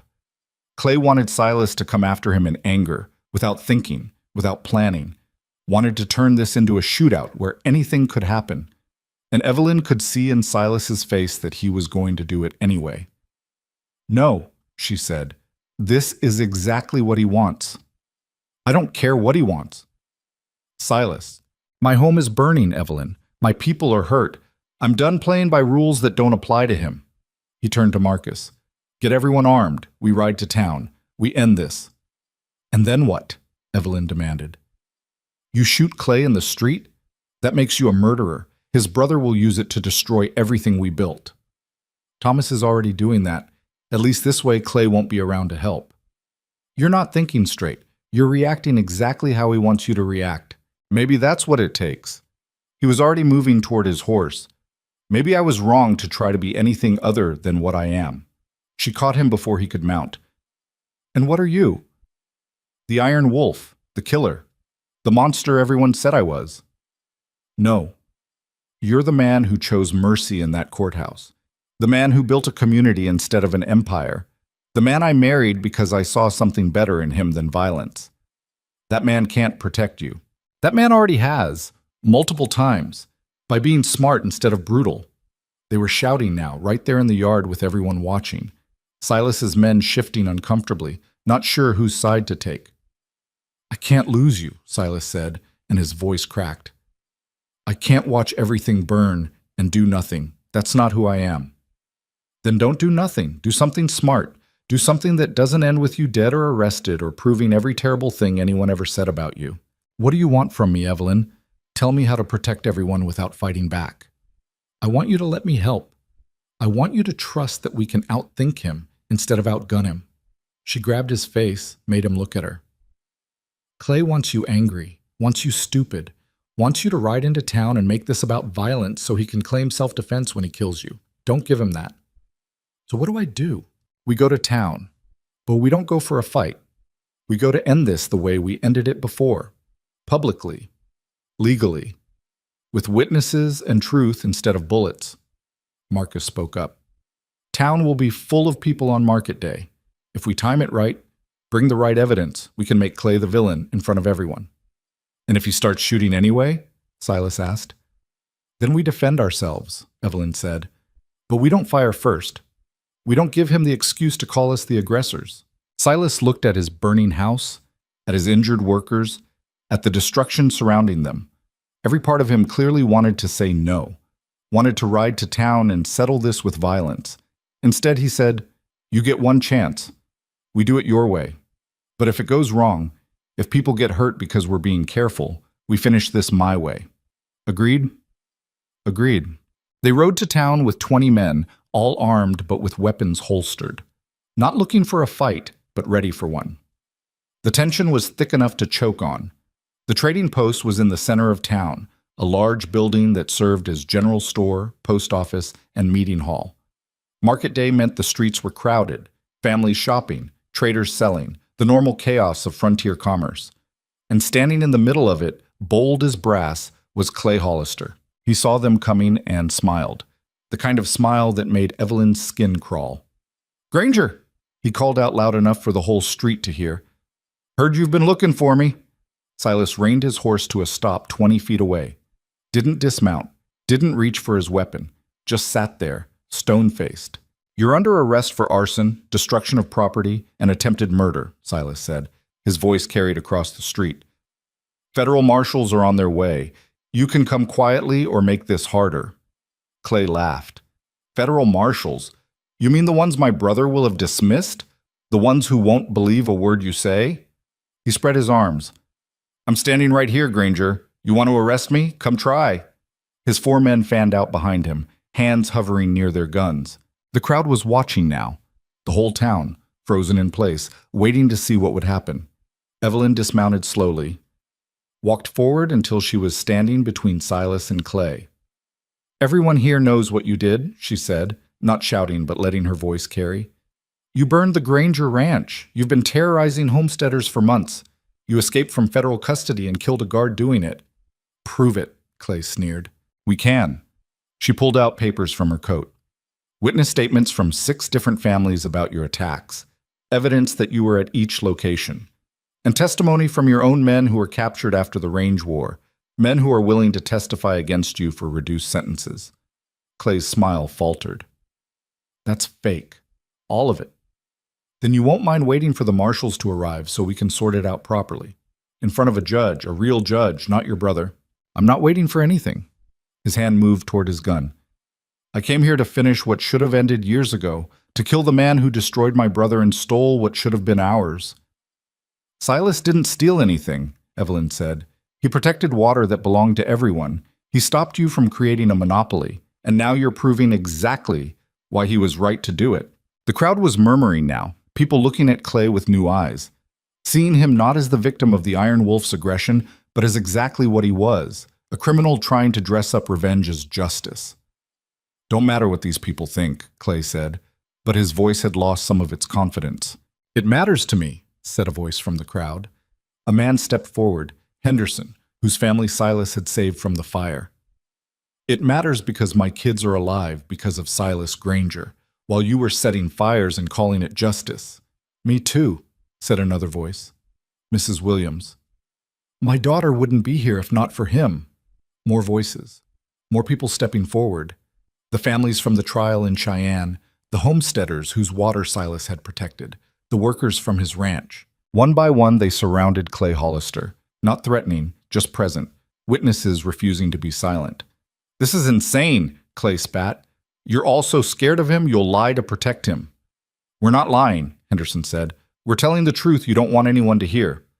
Clay's face was red now, his hands shaking. Evelyn could see him realizing he'd lost.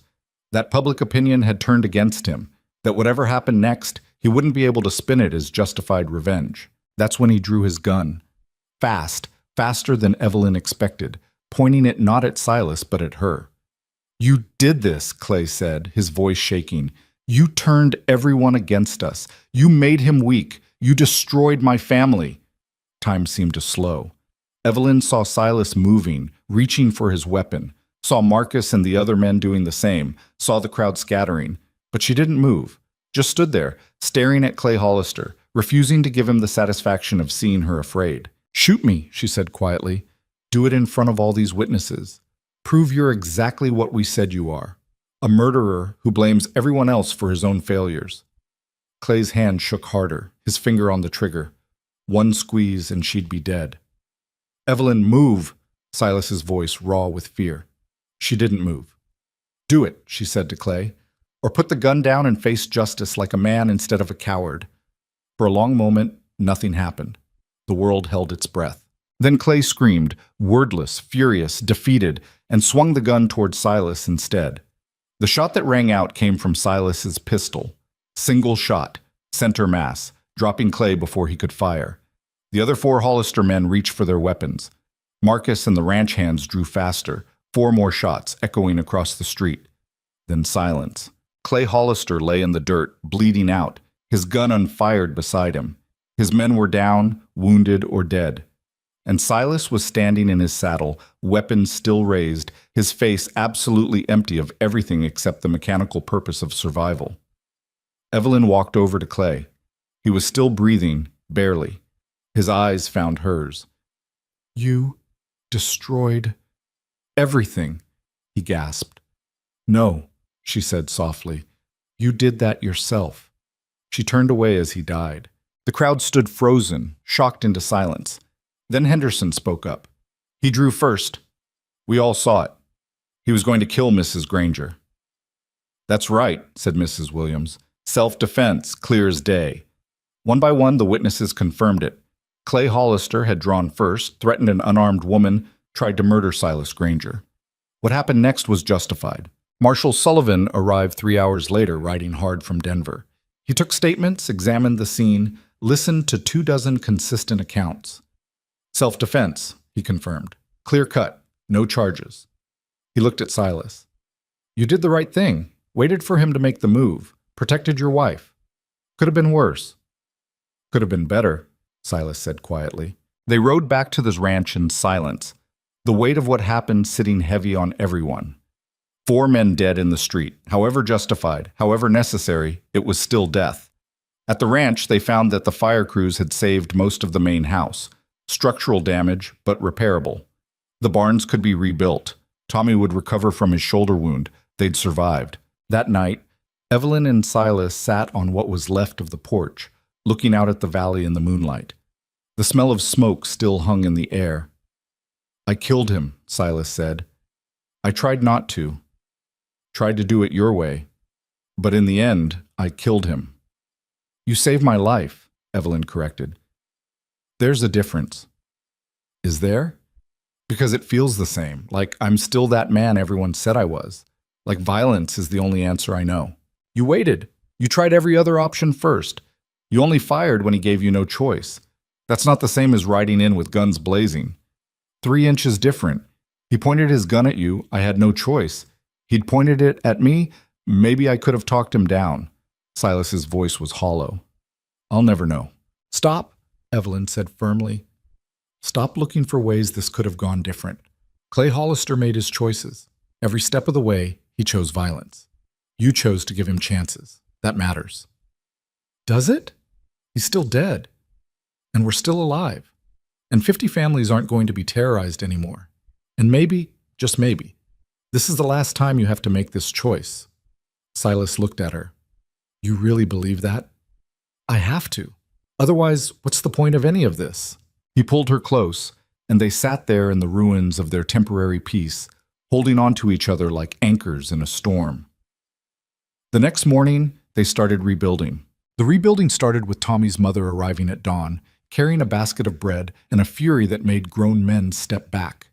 You got my boy shot, she said, marching straight up to Silas where he stood surveying the fire damage. 18 years old, and he's got a hole in his shoulder because you couldn't keep your enemies away from decent people. Evelyn moved to intercept, but Silas held up a hand. You're right, he said simply. I'm sorry. Mrs. Patterson blinked, clearly expecting an argument. Well, good. You should be. She shoved the basket at him. He still wants to work here, the fool boy. Says you're the best man he knows. I told him he's an idiot, but he won't listen to his mother anymore. Her voice cracked slightly. So you keep him safe. You hear me? You keep all of them safe. I'll try. Don't try, do. She turned and marched away, her back rigid with the kind of fear that came out as anger. Marcus appeared beside them, watching her go. She's not wrong. I know. People are scared. They stuck with us through the trial, through the standoff in town. But this hit home, literally. They're wondering if working here is worth the danger. Silas looked at the burned sections of the main house, the damaged bunkhouses, the scorched barn. Maybe it's not. So what, you're giving up? Marcus's voice had an edge Evelyn had rarely heard.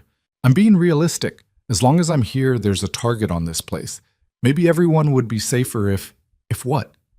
You left? Sold the ranch? Disappeared? Marcus shook his head. That's not protecting people. That's running. Sometimes running is the smart choice. Then you're dumber than I thought. Marcus walked away before Silas could respond. Evelyn waited until they were alone.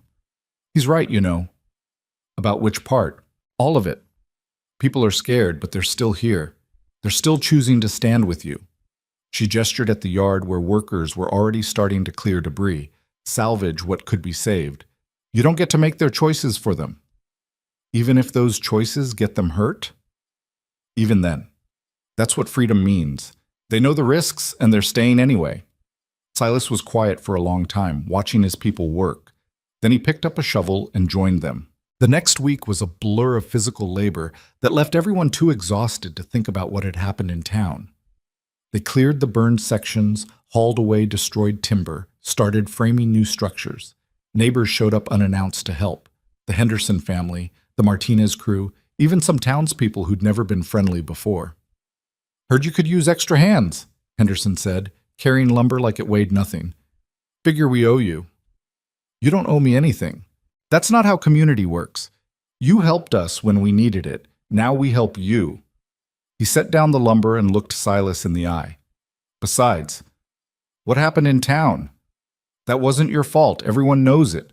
Clay Hollister brought that on himself." It was the first time anyone had said it out loud. The tension in Silas's shoulders eased slightly. By the end of the second week, they had new barn frames up and the house patched enough to keep the weather out. Tommy was back on light duty, his arm in a sling, but his spirits high. Mrs. Chen had reorganized the entire kitchen and was cooking for 30 people a day without complaint. And slowly, something shifted in Silas. Evelyn watched it happen in small moments. The way he thanked people for their help instead of just nodding. The way he asked questions instead of giving orders. The way he actually smiled when Henderson's youngest son showed him a frog he'd found by the creek. "You're different," she said one evening as they sat on the rebuilt porch steps. "How so?" "Lighter, like you're not carrying the whole territory on your back anymore." He thought about that. "Maybe because I'm finally realizing I don't have to. All these years I thought if I wasn't strong enough, hard enough, feared enough, everything would fall apart. Turns out when you let people help, they actually want to. Took you long enough to figure that out?" "I'm slow, but I get there eventually." He took her hand. "You knew, though. From the beginning, you saw it. That there was a different way. I saw a man trying so hard to survive he forgot he could live. I just kept reminding you." "Keep reminding me. I'm going to need it." 3 weeks after the shooting, Marshal Sullivan returned with news. Thomas Hollister had been formally removed from the bench. The investigation into his corruption had uncovered enough evidence to charge him with abuse of power, bribery, and obstruction of justice. He'd fled to San Francisco, and federal authorities were pursuing him. "It's over," Sullivan said. "Really over this time. No more Hollisters coming after you. No more warrants. You're clear." Silas didn't celebrate, just nodded and thanked him. But that night, Evelyn found him sitting alone in the rebuilt barn, his face in his hands. "Hey," she said softly.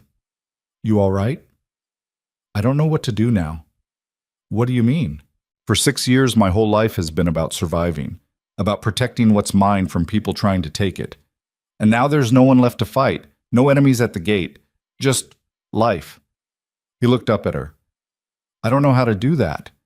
How to just live without waiting for the next attack." She sat beside him. "You learn, same way you learned everything else, by trying and screwing up and trying again. What if I can't? What if I'm too broken from all the years of violence? Then we'll be broken together. And we'll figure it out anyway."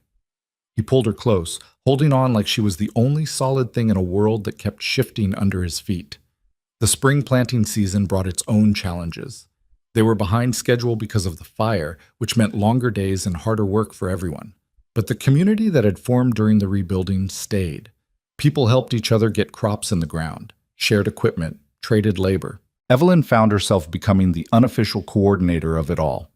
She kept track of who needed what, who could spare extra hands on which days, which families were struggling, and which had surplus. It happened naturally, without her planning it. People just started coming to her with questions and requests, and she found she was good at solving those kinds of problems. "You're building something," Mrs. Chen said one afternoon as they preserved vegetables together. "Not just helping your husband, building your own thing." "I'm just organizing." "You're creating community. That's different than organizing. That's leadership." Evelyn hadn't thought about it that way. But looking around the ranch, at the families that came and went, at the network of support she'd helped create, she realized Mrs. Chen was right. She'd built something that would outlast the violence and the fear. Summer came hot and dry, the kind of heat that made everyone irritable and short-tempered. They had a good crop coming in, cattle were healthy, but water was getting tight. The creek was running lower than usual, and downstream homesteaders were starting to worry. "We need to implement rationing," Marcus said during a meeting with the senior ranch hands. "If we don't manage the water now, there won't be enough for everyone come August." "How do we decide who gets what?" one of the men asked. "That's going to make people angry." "We do it fair," Silas said. "Everyone gets an equal share based on need. No exceptions, including us. That'll hurt our operation. Then we hurt. But we don't let our neighbors' families go thirsty because we got ours first." Word of the water rationing spread quickly. Some ranchers complained, said Silas was being foolish, that he should prioritize his own land. But most understood. Most were grateful for the structure, the fairness, the knowledge that someone was making sure the water would last. Then Jacob Morrison from town showed up at the ranch with a proposal that made everyone nervous.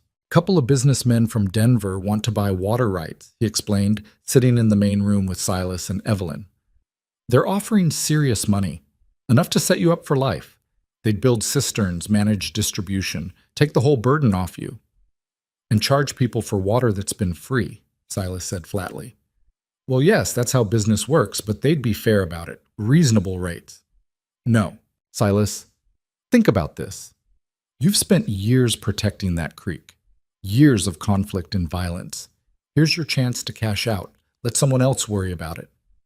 And what happens when those reasonable rates aren't so reasonable anymore? When families can't afford water? When people start losing their land because they can't pay?" Morrison shifted uncomfortably. "That's speculation. That's how men like the Hollisters operate. Start reasonable. Tighten the grip slowly until everyone's trapped." Silas leaned forward. "The answer is no. The water stays community managed. No one profits from it." After Morrison left, looking disappointed, Evelyn asked, "How much money did you just turn down?"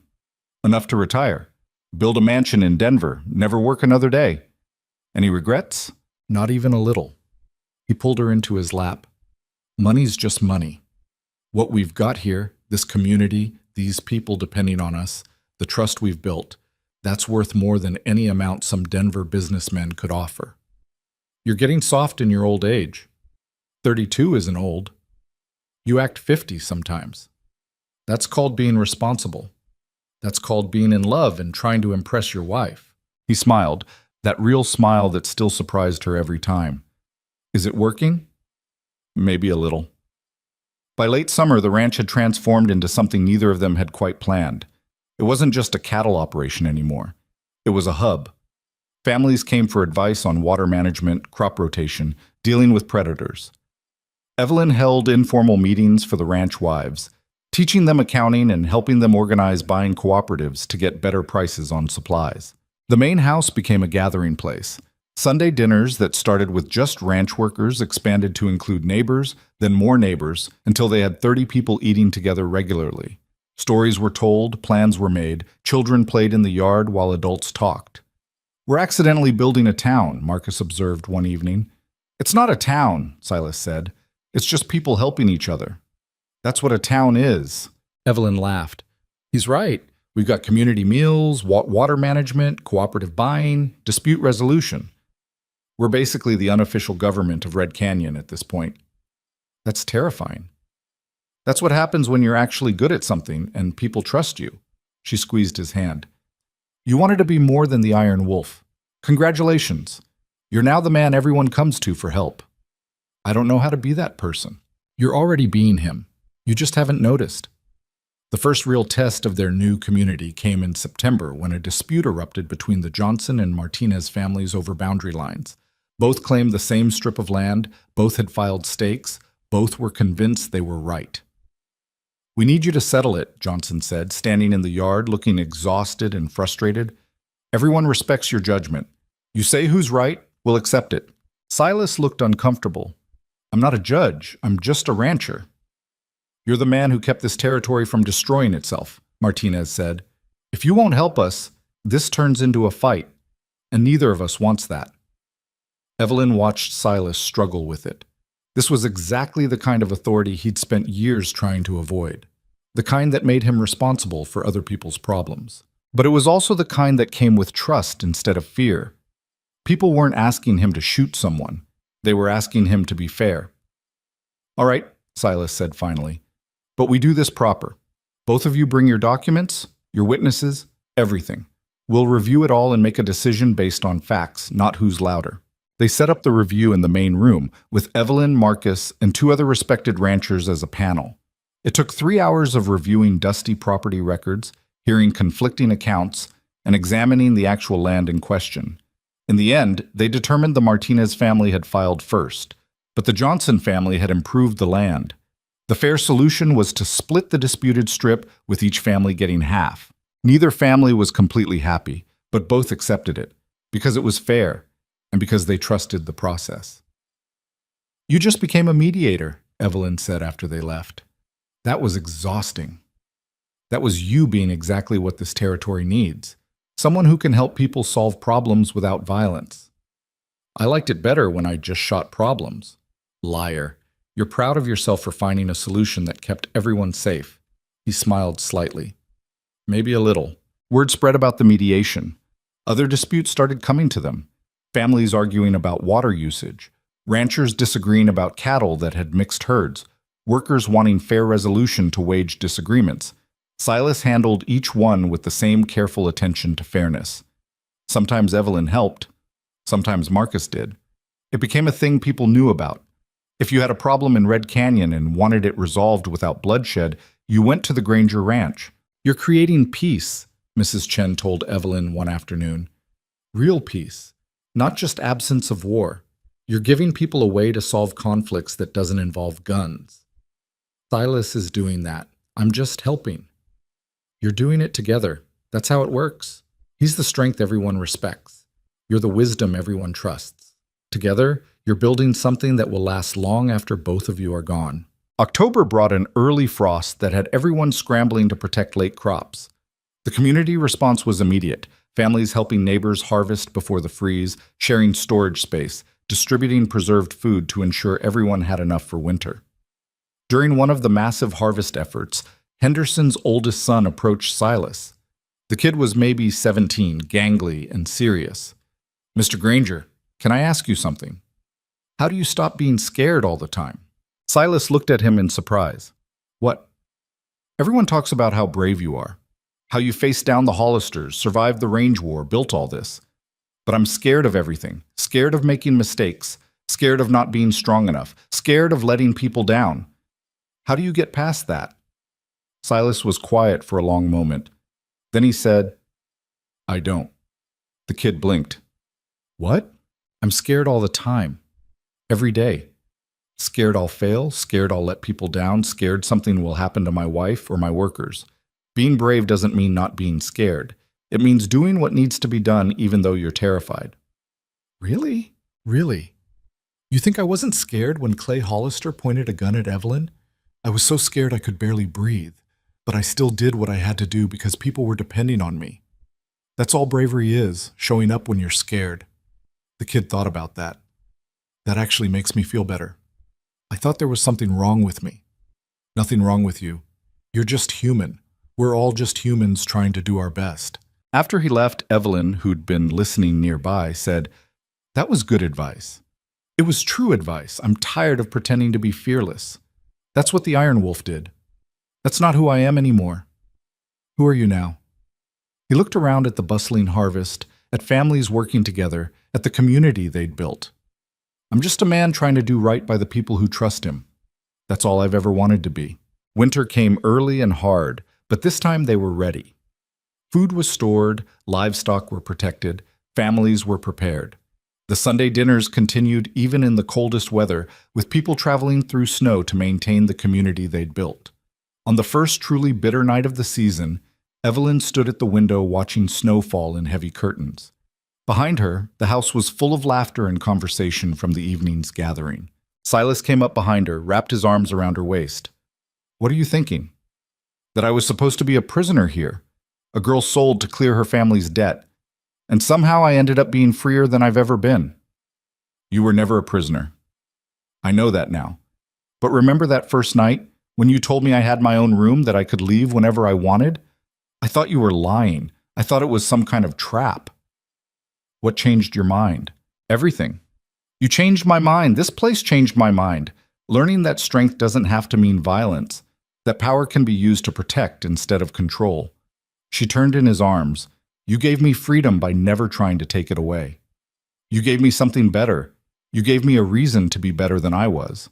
They stood there in the window, watching the snow and listening to their friends laugh in the next room. Outside, the mountains stood dark against the white sky. The frontier was still brutal, still unforgiving. But inside these walls, they'd created something different, something that looked like hope.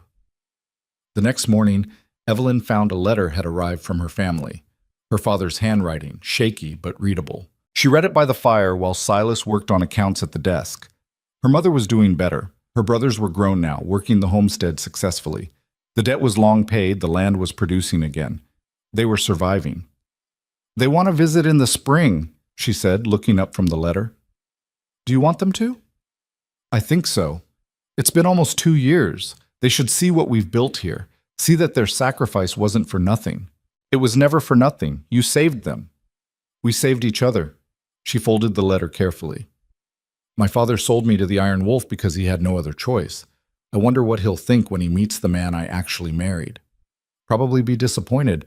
I'm much less impressive than the legend. You're more impressive. You're real. Marcus interrupted with news that one of the homesteaders needed help with a collapsed barn roof. Silas grabbed his coat and headed out into the cold without complaint, because that's what you did when people needed help. Evelyn watched him go, this man who'd been called a monster and a killer and a wolf. This man who now spent his days mediating disputes and helping neighbors and building community instead of empire. Mrs. Chen appeared beside her. You're smiling.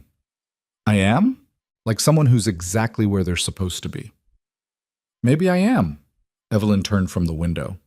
Come on, we've got 30 people coming for dinner tonight and those potatoes won't peel themselves. They worked together in comfortable silence, preparing food that would feed friends and neighbors. Outside, the snow kept falling, blanketing Red Canyon in white. The winter would be long and hard, the way Wyoming winters always were.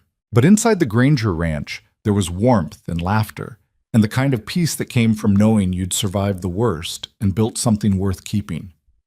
That evening, as the house filled with people and conversation and life, Silas found Evelyn in the kitchen. Thank you, he said quietly. For what? For not giving up on me. For seeing something in me that I couldn't see myself. For making me believe I could be more than what everyone said I was. She kissed him softly. You were always more. You just needed someone to prove it to you. Think we'll make it? Long term? I think we already have. Everything else is just living. He smiled, that real genuine smile that still made her heart skip. Then let's go live. They walked back into the crowded main room together, into the noise and warmth and chaos of the life they'd built. Behind them, the kitchen stood ready for tomorrow's work. Outside, the frontier waited with all its dangers and possibilities. But here, in this moment, they had something the Iron Wolf never thought possible. They had home. The spring Evelyn's family arrived. The valley was bursting with wildflowers and new calves, and the kind of hope that only came after surviving a brutal winter. She saw their wagon coming from miles away, standing on the porch with her hand shading her eyes, her heart doing complicated things in her chest. 2 years since she'd left that frozen homestead. 2 years since her father had signed papers that felt like selling his daughter's soul. Silas came to stand beside her, reading her tension. You don't have to do this if you're not ready. I'm ready, I think. I just don't know what to say to them. The truth, probably. That's usually safest. The wagon pulled into the yard and her younger brothers jumped down before it fully stopped. They were bigger now, nearly men, their faces weathered from farm work. Her mother climbed down more carefully, looking around at the ranch with wide eyes. And her father sat on the wagon seat, gripping the reins too tight, his face doing that thing where he was trying not to cry. Evelyn, her mother breathed, rushing forward. The hug was fierce and long and full of 2 years of worry and relief. Her brothers joined in, and for a moment Evelyn was just a daughter again, not a wife or a community leader or anything complicated. When they pulled apart, her father was still sitting on the wagon, looking at her, looking at Silas standing on the porch, looking at everything. Papa, she said softly. He climbed down slowly, his movements careful like he was afraid of breaking something. When he reached her, his voice came out rough. I'm sorry. Every day for 2 years, I've been sorry. I sold you like cattle, and I'm so— You saved us, she interrupted. All of us. You made the only choice you had. But at what cost? I gave my daughter to a man I thought was a monster. I've been living with that. Your mother, she wakes up crying sometimes, thinking about what we did to you. Evelyn took his weathered hands. Come inside, let me show you something. She led them through the house, past the great room with its massive fireplace, past the kitchen where Mrs. Chen was already preparing lunch for the visitors, upstairs to the room she shared with Silas. It was simple but comfortable, full of small touches that made it theirs. Books on the nightstand, her grandmother's quilt on the bed, Silas's work clothes folded neatly in the corner. This is where I sleep, she said, not locked in some prison, not afraid. Here with a man I chose to stay with, a man who gave me freedom, and I gave it back to him by choosing him anyway. Her mother touched the quilt with shaking fingers. You're happy? I'm happy. And safe. And building something I never could have imagined. She turned to her father. You didn't sell me to a monster, Papa. You gave me a chance at a life I wouldn't have had any other way, and I took that chance and made it into something real. Her father's face crumpled. He's been good to you? Better than good. Come downstairs. I'll introduce you properly. Silas was in the kitchen helping Mrs. Chen, which made Evelyn smile because 2 years ago he would have stood awkwardly in the main room instead. Now he was comfortable enough to just exist in his own house. Mr. and Mrs. Mercer, he said, straightening up. I'm Silas Granger. I know you've heard stories about me. Most of them are probably true, or were true. I'm trying to be different now. Evelyn's father looked like he wanted to punch him and hug him at the same time. You've treated my daughter well. I've tried to treat her like she deserves, which is with respect and freedom and partnership. She's made me better than I was, made this whole territory better. He's being modest, Mrs. Chen interjected. Your daughter's built half of what you see here, the community networks, the cooperative agreements, the mediation system. Evelyn's done as much for Red Canyon as Silas has. Her mother looked at Evelyn with surprise. You did all that? We did it together. Evelyn took Silas's hand. That's how it works now. Together. Over lunch, they told the full story. Not the sanitized version, not the easy version, but the real one. The fear of those first weeks, the range war and the trial in Cheyenne. The fire and Clay Hollister's death. The slow building of peace afterward. Her brothers listened with wide eyes. Her mother cried in places. Her father just kept staring at Silas like he was trying to reconcile the legend with the man actually sitting at the table. So you really killed 19 men, her youngest brother said, sounding awed. Thomas, her mother hissed. It's all right, Silas said quietly. Yeah, I killed 19 men, and it's the worst thing about me. Not the most impressive, not something to admire. The worst, because every one of those deaths meant I'd failed to find another solution. Failed to be smart enough or creative enough or brave enough to end conflicts without bloodshed. But they were bad men, Thomas protested. They were trying to hurt people. Some were. Some were just desperate or stupid or following bad leaders. The point is, violence should be the last option, not the first. And I'm trying to teach people that there's always a choice, even when it doesn't feel like there is. After lunch, Evelyn showed her family around the ranch. Her brothers wanted to see everything, the barns, the cattle, the horses, the bunkhouses where workers lived. Her mother was more interested in the garden Mrs. Chen maintained and the storage systems for preserving food. Her father walked mostly in silence, taking it all in. When they reached the overlook where you could see the whole valley spread out below, he finally spoke. This is bigger than I imagined, more than I imagined. When that debt collector came, I thought I was sending you to your death, or worse. You were sending me to my life, Evelyn said. You just didn't know it yet. Do you forgive me? She turned to face him. There's nothing to forgive. You made an impossible choice, and you chose survival. That's what you taught me. That sometimes survival means doing things that hurt. But what you also taught me, even if you didn't mean to, is that survival is just the beginning. After you survive, you have to figure out how to actually live. And you figured that out? I'm still figuring it out. Every day. But yeah, I'm getting there. He pulled her into a hug, and this time he did cry. Her father, who'd always been so stoic, so weathered by frontier life, crying into her shoulder like she was a child again. "I'm so proud of you," he whispered. "So damned proud." That evening, Marcus organized an impromptu gathering to welcome the Mercer family. By sunset, the yard was full of people, homesteaders, ranchers, workers, families who'd all become part of the community Evelyn and Silas had built. Henderson was there with his whole family, including the daughter who'd been saved from assault years ago. She was married now, helping her husband run a small ranch of their own. The Martinez and Johnson families came together, their boundary dispute long resolved. Even Morrison from town showed up with his wife, bringing news and gossip from beyond the valley. Evelyn watched her father's face as he took it all in. The way people greeted Silas with genuine warmth instead of fear. The way mothers let their children play near him without hovering protectively. The way complete strangers came up to thank Evelyn for help she'd given with this problem or that dispute. "This is what you built," her mother said softly, appearing beside her. "This community, this peace. We're still building it. It's not perfect. There are still conflicts, still problems, but at least now people try talking before they try shooting. That's more than most places have." Her mother squeezed her hand. "Your father was so worried. We both were. We thought we'd destroyed your life to save ours. Instead, you took what we gave you and made it into something better than any of us could have imagined."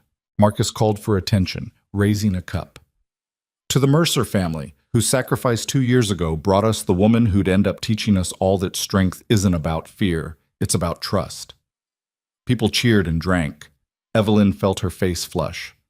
"And to Silas Granger," Henderson added, "who spent years being the Iron Wolf so the rest of us could survive, and then had the courage to become someone better." More cheers. Silas looked profoundly uncomfortable with the attention, which made people laugh.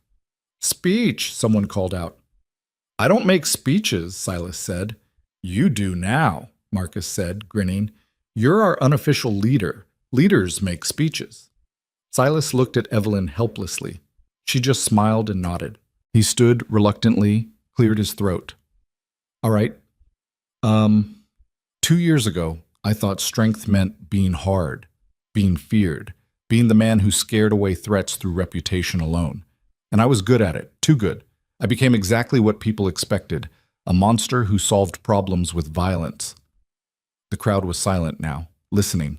Then Evelyn showed up and refused to see me that way. She pushed back, argued with me, made me prove I could be better. And slowly, I started realizing that real strength isn't about making people afraid. It's about making them safe. It's about building something that doesn't require constant defending because people want to protect it themselves. He looked around at the gathered faces. "All of you, you've shown me what community actually means.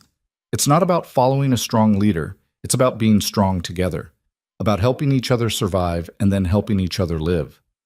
And I'm grateful to every one of you for giving me a chance to be something other than the Iron Wolf."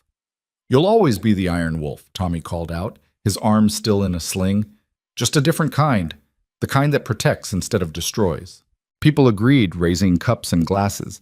The party continued into the night with music and dancing and the kind of celebration that came from people who genuinely liked each other. Evelyn's father found Silas later, away from the crowd. She watched from a distance as the two men talked, her father gesturing, Silas listening. After a few minutes, they shook hands, then awkwardly hugged. When her father returned, his eyes were wet again. "He's a good man. A really good man. I told him thank you for taking care of you, and he said no, he should thank me for trusting him with you, said you're the best thing that ever happened to him." "He's the best thing that happened to me too," Evelyn said. "We saved each other. That's what love does when it's real." Her family stayed for 2 weeks, helping with spring work and getting to know the community. Her brothers were particularly fascinated by everything, asking endless questions about ranch management and water rights and cattle breeding. Her mother spent hours with Mrs. Chen, learning preservation techniques and sharing recipes. On their last night, sitting around the fire after everyone else had gone to bed, her father said, "You could come home.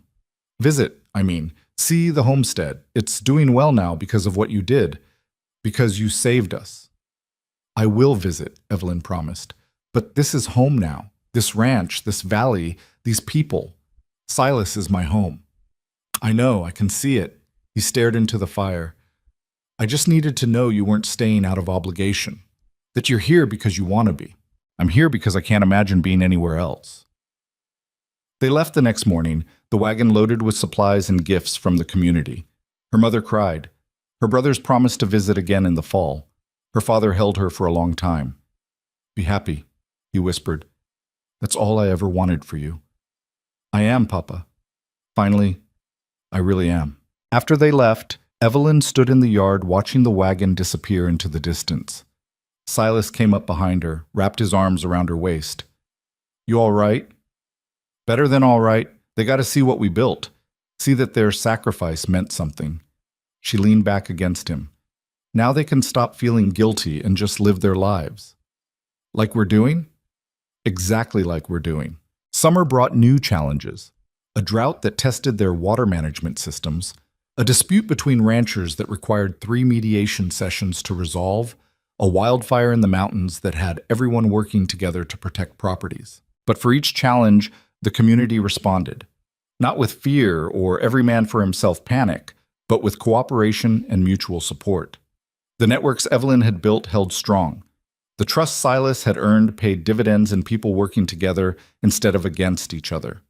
On a particularly hot August afternoon, while most people were resting through the worst heat, Evelyn found Silas in the barn working on a new irrigation system. You're going to collapse from heat stroke, she said, bringing him water. Almost done. That's what you said an hour ago. She sat on a hay bale watching him work. Can I ask you something? Do you miss it? The old life when you didn't have to worry about anyone but yourself? He stopped working, considering. Sometimes, when things get complicated, when people are demanding and needy and everything feels overwhelming, sometimes I miss the simplicity of just surviving, of only having to worry about my own problems. But most of the time, no, because that life was lonely. I was powerful but isolated, feared but alone, and I didn't even realize how empty it was until I had something to compare it to. He sat beside her. This life is harder in some ways, but it's real. It matters. And I share it with you, which makes every difficult moment worth it. Even when I argue with you, especially when you argue with me. That's how I know you care enough to fight for better solutions instead of just accepting whatever I decide. She leaned against him, both of them hot and sweaty and content in the dusty barn. We're good at this, at building things together.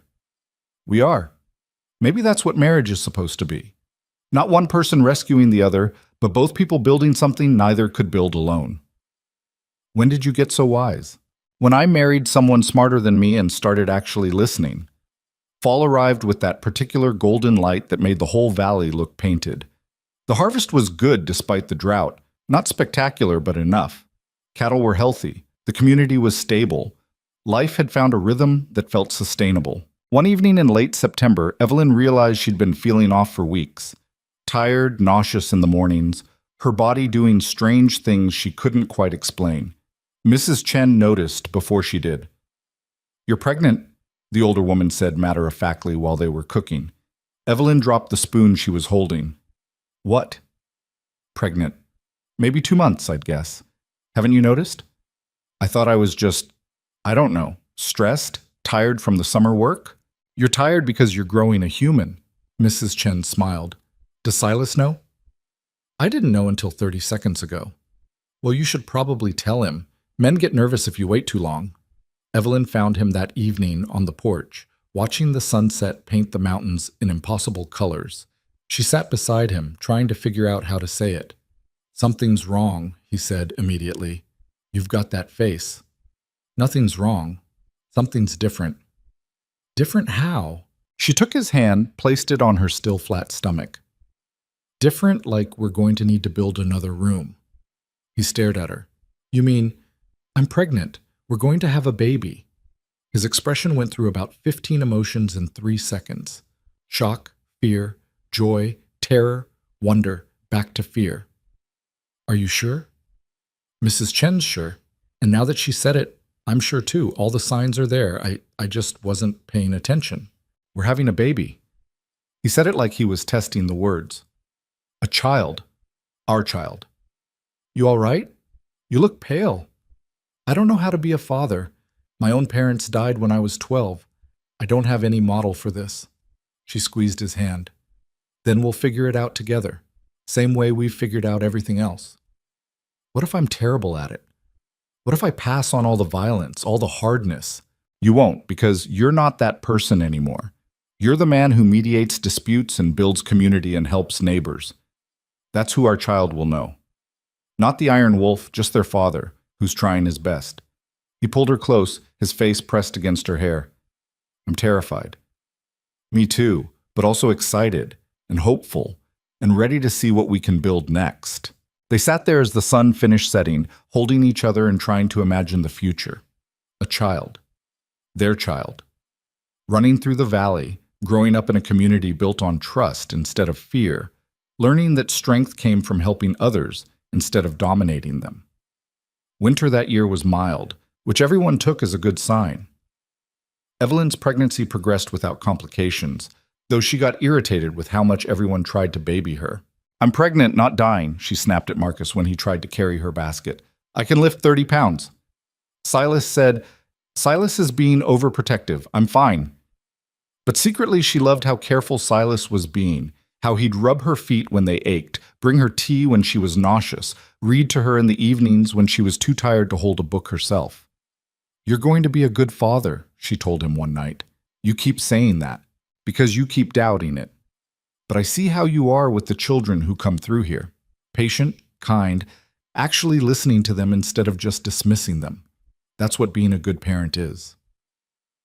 The baby was born in early March, during one of those false spring days that made everyone remember winter wasn't quite done. The labor was long and hard and hurt more than Evelyn had imagined anything could hurt. But when they placed the tiny screaming girl in her arms, nothing else mattered.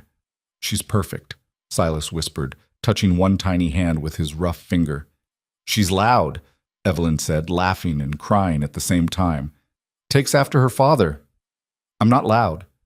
You're loud when you're giving orders. She's got your volume, my stubbornness. We're doomed. They named her Sarah, after Silas's mother. Sarah Granger, born into a territory that was still wild and dangerous, but slowly learning to be something better. The community celebrated her birth like it was everyone's victory. People brought gifts, food, offers to help with anything needed. Mrs. Chen practically moved into the house, organizing everything and making sure Evelyn could rest. She's ours, Marcus said, looking at the tiny baby with wonder. Not just yours, all of ours. We're all going to help raise her right. And they did. Sarah grew up surrounded by a community that loved her, protected her, taught her. She learned to ride before she could read, learned to mediate disputes by watching her parents, learned that strength meant protecting others, not dominating them. 3 years after Sarah was born, they had a son they named Michael. Then 2 years after that, another daughter named Grace. The house that had once been cold and empty was always full of noise and chaos and life. Silas changed with fatherhood. The last vestiges of the Iron Wolf disappeared, replaced by a man who played with his children on the floor, who sang them lullabies in a terrible voice, who cried at their school performances like any normal father.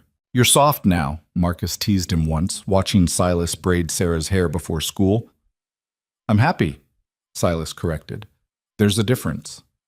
One evening, when Sarah was 7 and starting to ask complicated questions, she cornered Silas in the barn.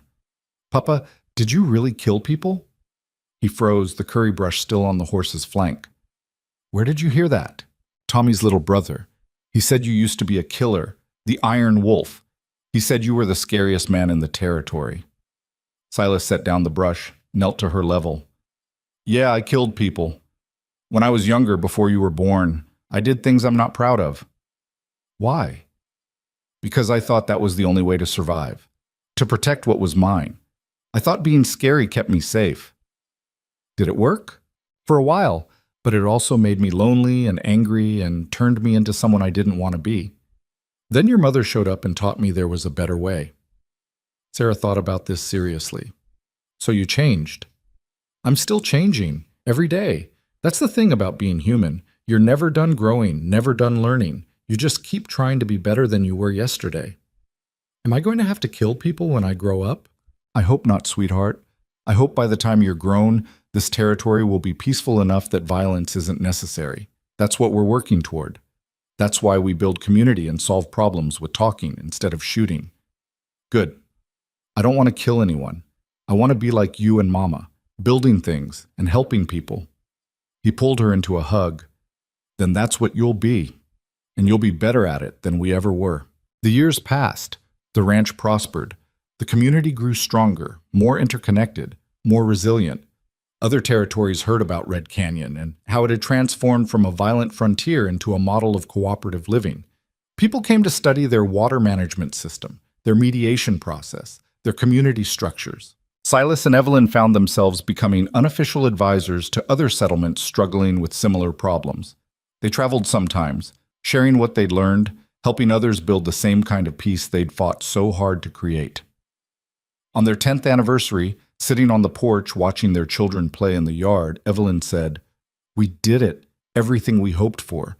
Everything we fought for. We actually built it." "We're still building it," Silas corrected. "It's never finished, but yeah, we're getting there." Do you ever think about how different things would be if I'd refused that night? If I'd told my father no, I wouldn't go with your men? Every day. Because I'd still be alone, still feared, still the Iron Wolf with nothing but an empire I didn't know how to enjoy. He took her hand. "You saved my life that night. You just didn't know it yet. You saved mine too. Gave me freedom I'd never had, purpose I'd never imagined, love I didn't know existed. We're good together." "We are." Sarah called from the yard, something about her brother taking her toy. Evelyn started to get up, but Silas stopped her. "Let them work it out. They need to learn." They watched as Sarah and Michael negotiated, argued, finally reached a compromise. No yelling, no hitting, just two kids learning to solve problems the way their parents had taught them. "That's what it's all about, isn't it?" Silas said quietly. "Teaching the next generation to be better than we were, to not need the violence, the fear, the hardness. That's exactly what it's about. And look at them. They're getting it." Years later, when Sarah was grown and helping run the ranch with her husband, when Michael had become a lawyer working on water rights legislation in Denver, when Grace was teaching school to the next generation of Red Canyon children, Silas and Evelyn sat in the same spot and marveled at what they'd built. "The Iron Wolf is dead," Evelyn said. "Has been for 20 years. The man who replaced him is so much better. The man who replaced him is who I always should have been. I just needed someone to show me how." We showed each other. They sat in comfortable silence, watching the valley that had once been stained with violence, now filled with families living peacefully. The territory had changed. The frontier was becoming civilized. But the lessons they'd learned about community, about trust, about choosing cooperation over conflict, those lessons remained. Because in the end, that's what legacy really means. Not the empire you build or the enemies you defeat, but the lives you touch, and the changes you inspire, and the better world you leave behind. The Iron Wolf had ruled through fear and died unmourned. But Silas Granger, the man who chose to be better, left behind children and grandchildren and a whole territory of people who knew that strength didn't have to mean violence. That peace was worth fighting for, but fighting didn't always require guns. That love, real love, the kind that transforms and heals and builds, was stronger than any reputation or legend or fear, and that sometimes the most important thing you could do was choose to be better than everyone expected. Not perfect, not fearless, not without mistakes or regrets, just better, just human, just real. That was enough. That was everything.